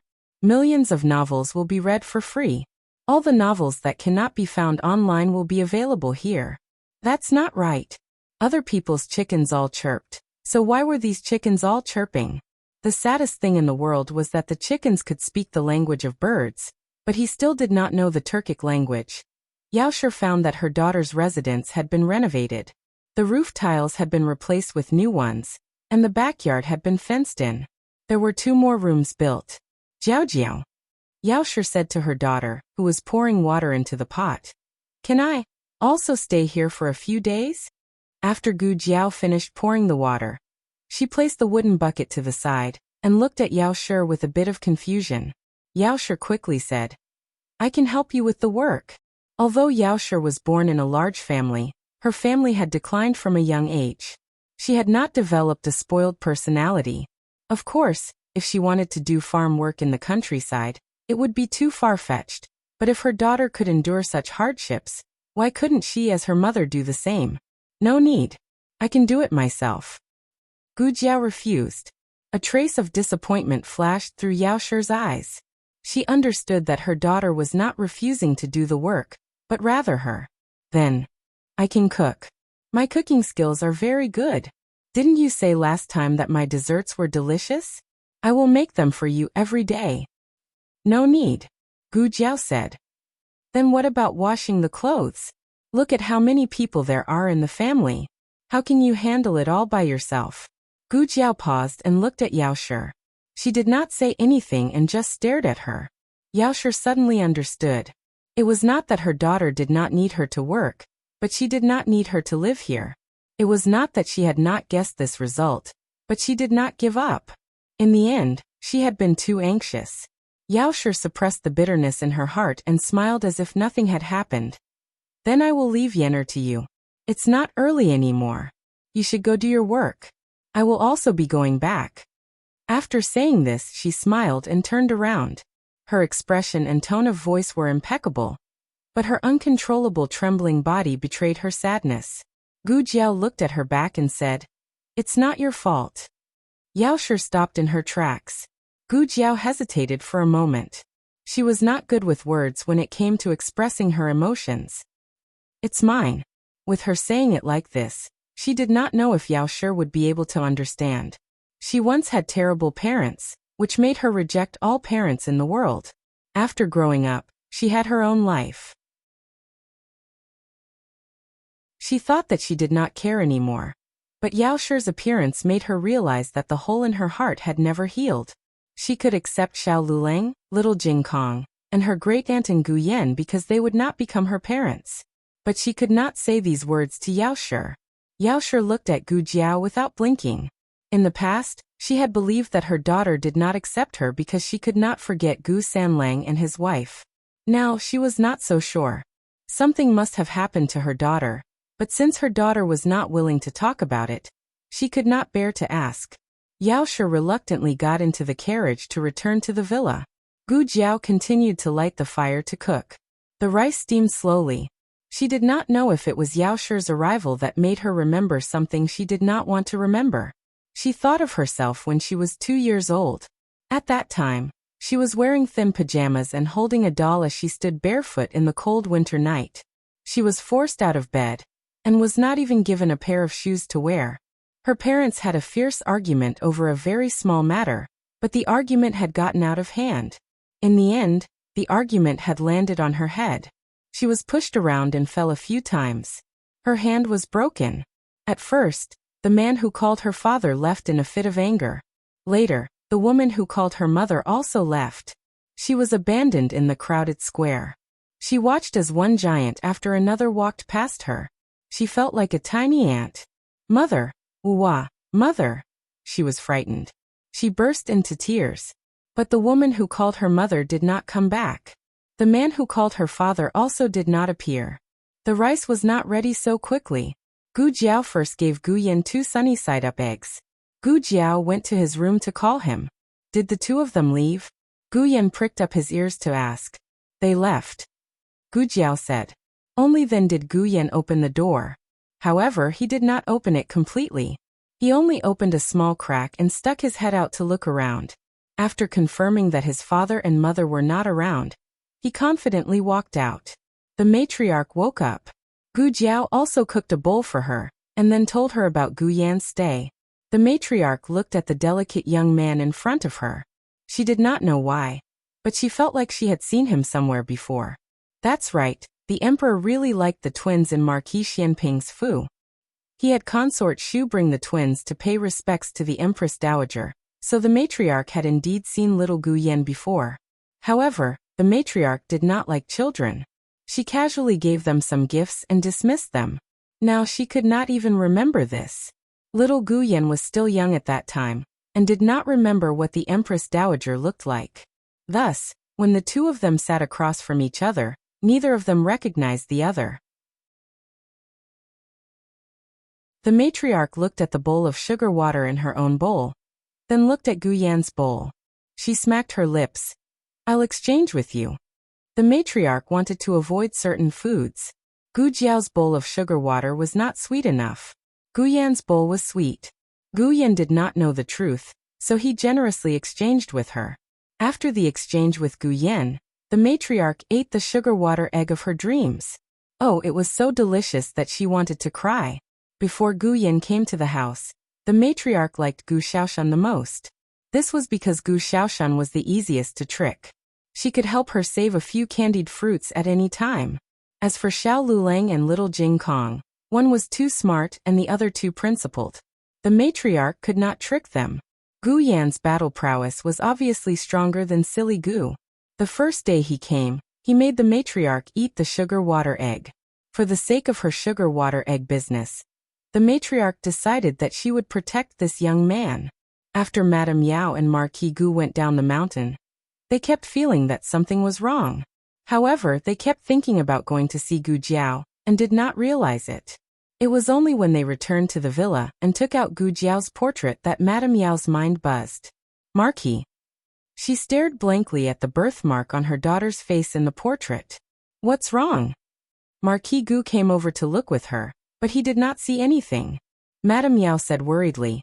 The abbot said that Jiao Jiao's birthmark is the mark of virginity, but Jiao Jiao is married. Why did they? Could it be that they are not on good terms? Madame Yao was really complaining about the Gu family now. They married Jiao Jiao off so early. If she was in the Marquis household, I would definitely keep her for a few more years. In the country of Zhao, women became of marriageable age at the age of 15. Women from wealthy families usually only began to choose their husbands after they became of marriageable age. Marquis Gu did not have Madame Yao's worries. After all, he did not intend to acknowledge this marriage from the start. A poor scholar was not worthy of his daughter. When he returned, he would give that poor boy some money to send him away. When he went to the capital, who would know that the girl had married before? When the time comes, I'll just find her a good man of equal social status. Although that girl's character and appearance were far from Jinyu's, she was still the daughter of the Marquis household. She would not be unable to marry. On the other side, Xiao Lulang, who did not know that he would be sent away by his father-in-law with a sum of money, had just finished school and was about to go to the nearby school to pick up little Jing Kong.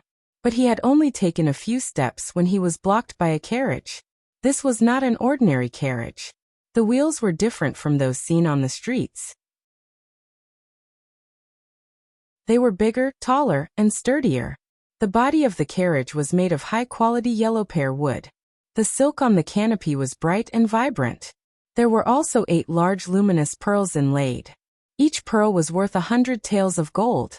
The coachman was a black-clothed man wearing a bamboo hat.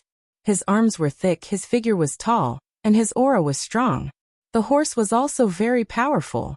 It was a completely black Mongolian horse, as if it had experienced the slaughter of the battlefield. Its entire body exuded a murderous aura, scaring the nearby carriages so much that none of the horses dared to approach it. A scholarly man walked down from the carriage. He was about the same age as the second master of the Rejuvenation Hall. But his aura was far from what an ordinary person could compare to. From time to time, people around looked over. The man did not seem to care at all. He walked in front of Xiao Lulang and carefully looked at Xiao Lulang. He smiled and said, "Are you Xiao Lulang?" Xiao Lulang looked vigilant. "Who are you?" The man raised his hand and smiled gently. "Don't be afraid. My surname is Lu. My master asked me to come and find you." After he finished speaking, he took out a token from his waist and said to Xiao Lulang, "Do you recognize this token? Private school." The students of Meng Shui class were dismissed from school. The teachers and the students all heaved a sigh of relief. The students carried their school bags and ran out of the classroom with pale faces, as if there was a ferocious beast chasing after them. But the teacher could not leave because little Jing Kong did not leave. The teacher took the 108th deep breath of the day. If his son was not a student of the Tianxiang Academy, he would have expelled this annoying little guy 100 times. Although little Jing Kong was always chattering at home, he was actually very quiet in class. However, he didn't make a sound, but once he did, he would take the lives of the teachers. Little Jing Kong had a strong background. His brother-in-law was the direct disciple that Dean Li had unilaterally announced. Driving him out was equivalent to Dean Li making things difficult for his son. But the teacher's eyes hurt when he looked at him. Little Jing Kong held the 3-character classic with both hands. He pretended to be chanting, but glanced outside from time to time. "Jing Kong, is your brother-in-law not here yet?" the teacher in the lecture asked. "Yes." Little Jing Kong responded in a low voice. The teacher said, "Do you want me to take you to the entrance?" Little Jing Kong snorted. "He doesn't care if he comes or not. I don't want to see him." That being said, the number of times he glanced outside with his small eyes had obviously increased. Bad brother-in-law doesn't want me anymore, does he? Just like those families who had promised to adopt me but abandoned me in the end. Jing Kong. The teacher came to him and patted him on the shoulder. "Your brother-in-law is here. It's finally here. It's finally here. Master's nightmare for a day is over." "Really?" Little Jing Kong stood up and quickly realized that he had overreacted. He quickly adjusted himself and put on a calm expression. He packed up his things and said goodbye to the teacher. Then he went to meet Xiao Lulang outside the private school. "You are late today." After getting on the ox cart, little Jing Kong said to Xiao Lulang with dissatisfaction, "Did you not study hard again and got asked to stay by teacher Zhang?" Xiao Lulang glanced at him in surprise. "You know that my teacher's surname is Zhang?" "Xiao Shun told me." Little Jing Kong thought to himself, "I know a lot of things. Not only do I know that your teacher's surname is Zhang, but I also know that Gu Dashuan's teacher's surname is Chen and your dean's surname is Li." Little Jing Kong said seriously, "You haven't answered my question. Were you asked to stay by the teacher? Don't be arrogant and complacent just because you are a scholar. Don't forget that you are still a student in Class B." Well, he even knew about Class B now. Xiao Lulang looked at him with anger and amusement. "Why are you so talkative?" Little Jing Kong put his hands on his hips. "You are the one who is late, but you don't allow me to say anything. You adults are so unreasonable," Xiao Lulang said. "Do you mean that you are reasonable?" Little Jing Kong crossed his arms. "Of course I am." Xiao Lulang raised his eyebrows and said, "Then who was the one who talked back to the teacher in class and embarrassed him?" Little Jing Kong said seriously, "That's because he was wrong. I was correcting him." Xiao Lulang laughed and said, "Then who was the one who skipped class in the middle of class?" Little Jing Kong said sternly, "He wanted to hit me. I didn't do anything wrong." He is not allowed to punish a child who is not in the wrong. The teacher had a ruler, and he would hit a disobedient child twice in the palm of his hand. Little Jing Kong questioned the teacher in class and argued with him until his face turned red.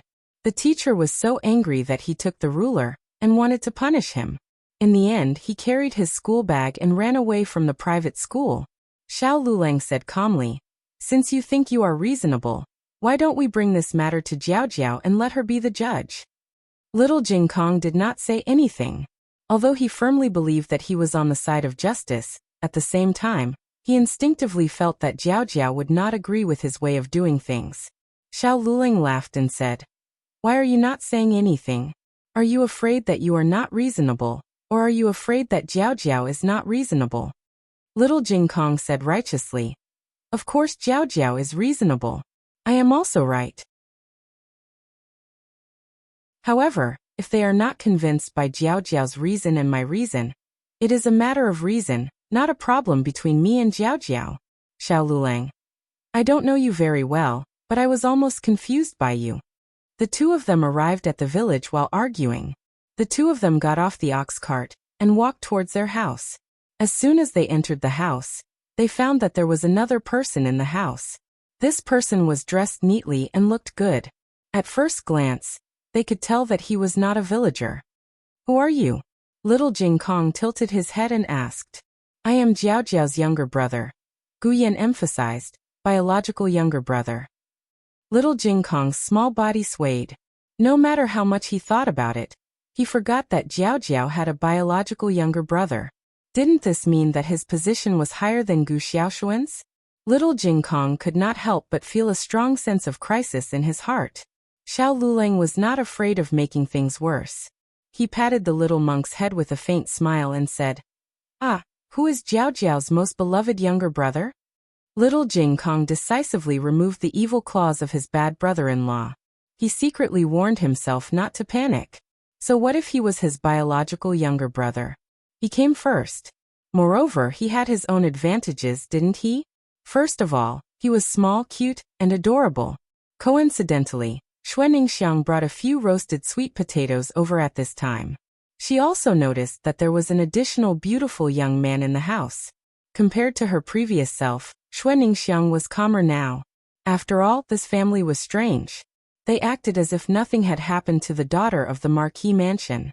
Even if the Empress Dowager appeared, she would not be surprised. Guyan looked at her for a while and took the initiative to greet her. "You are Sister Xue from next door, right? I heard my sister mention you before. I am Gu Yan, Jiao Jiao's biological younger brother." His voice was as clean as his temperament. His tone was very gentle, and he was smiling wholeheartedly, revealing a trace of innocence and brilliance unique to a young man.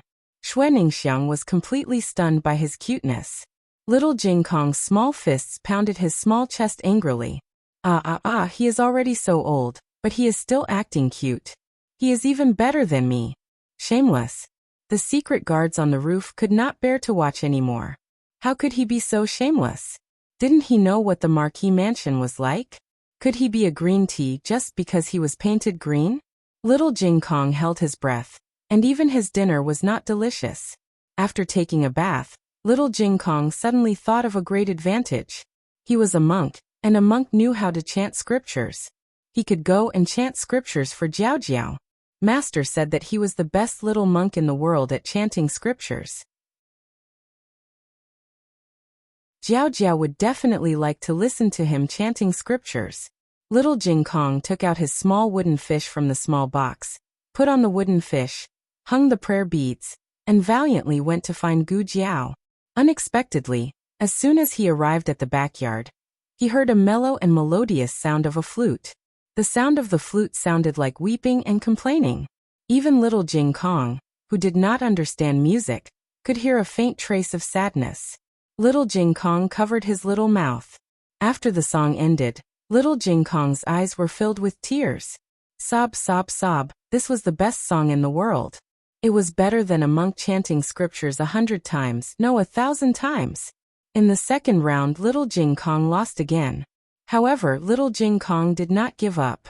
He still had one last trump card, and that was, he knew how to raise chickens. He was the super little Jing Kong who could raise 7 chickens. He did not believe that Gu Yan was better than him. Little young master, I've brought your dog here.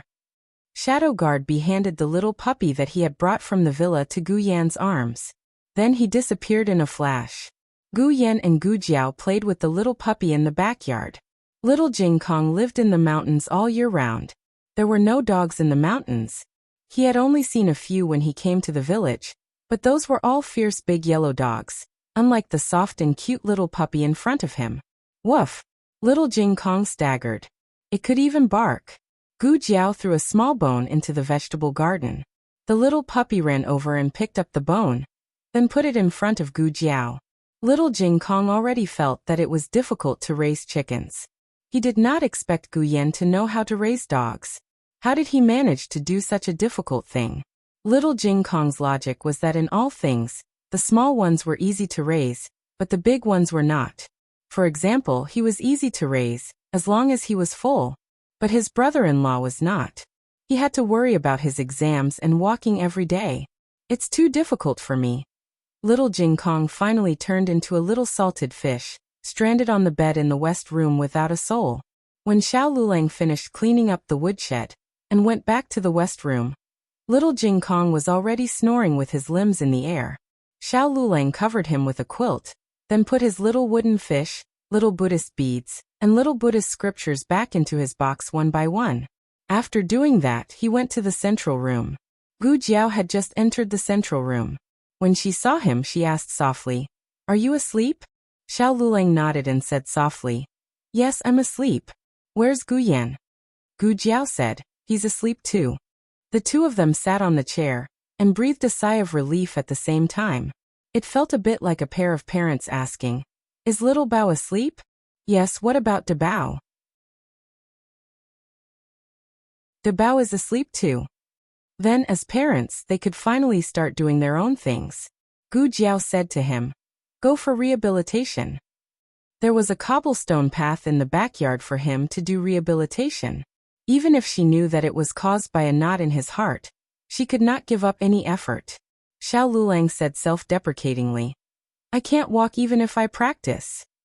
Gu Jiao pointed at his legs and said seriously, "At least the muscles won't degenerate. If you want to walk one day, they can support your dream and take you anywhere." Xiao Liulang's heart was touched. But the next second, he laughed at himself again. Dream? He had no dream. But her sentence, "if you want to walk," sounded ordinary, but it seemed to have another meaning. Did she mean let him walk, or let him walk? Xiao Lulang looked at her quietly. Gu Jiao did not explain further. She smiled and said, "Let's go." She took his crutches and helped him to the backyard. It was late at night, and the whole village fell asleep. The moonlight was quiet. She held his arm and walked step by step on the cobblestone path in the backyard. The path looked very long, but they accidentally reached the end. She wondered if it would be the same between him and her. The next day, Xiao Lulang woke up early to go to the academy. The private school in Little Jingkong was closed today, so Gu Jiao accompanied him to the ox cart. It was still early. It was rare that Little Jingkong did not have to go to school, so Gu Jiao thought that he would sleep early. Who knew that he would wake up right after Xiao Lulang left? He first went to the backyard to practice the horse stance for a while, then practiced the skyward stirrup for a while. He raised his feet above his head and asked Gu Jiao to put a bowl of water on his feet. The little monk looked serious and cute when he practiced. When he finished practicing, Gu Jiao had just cleaned up the kitchen and was about to go up the mountain to pick some mushrooms. It was rare that Gu Yan was still sleeping, so the little monk could have the Jiao Jiao all to himself. Naturally, he would not let go of this opportunity and asked to go up the mountain with Jiao Jiao. Gu Jiao agreed. The two of them carried their own small basket. As soon as they opened the door, they saw a carriage parked in front of their house. A kind-looking young man walked down from the carriage. He saluted Gu Jiao and said with a smile, "Is this Xiao Liulang's house?" "Who are you?" Gu Jiao asked. The young man said with a pleasant expression, "Are you Mrs. Xiao? My housekeeper asked me to invite Mrs. Xiao to town for a chat." The latest chapter of this book is not finished yet. For more exciting content, please scan the QR code below to download the app. The novel is updated faster. Millions of novels are free to read. There are all kinds of novels that you can't find online. https://www.zhbqg.com/89642_896/115482732. HTML Genius remembered the website address in 1 second. www.zhbqg.com Bkuj mobile reading website. You're tuning in to the Earbook Haven YouTube channel. Don't forget to subscribe and join us on this journey to catch the most captivating stories.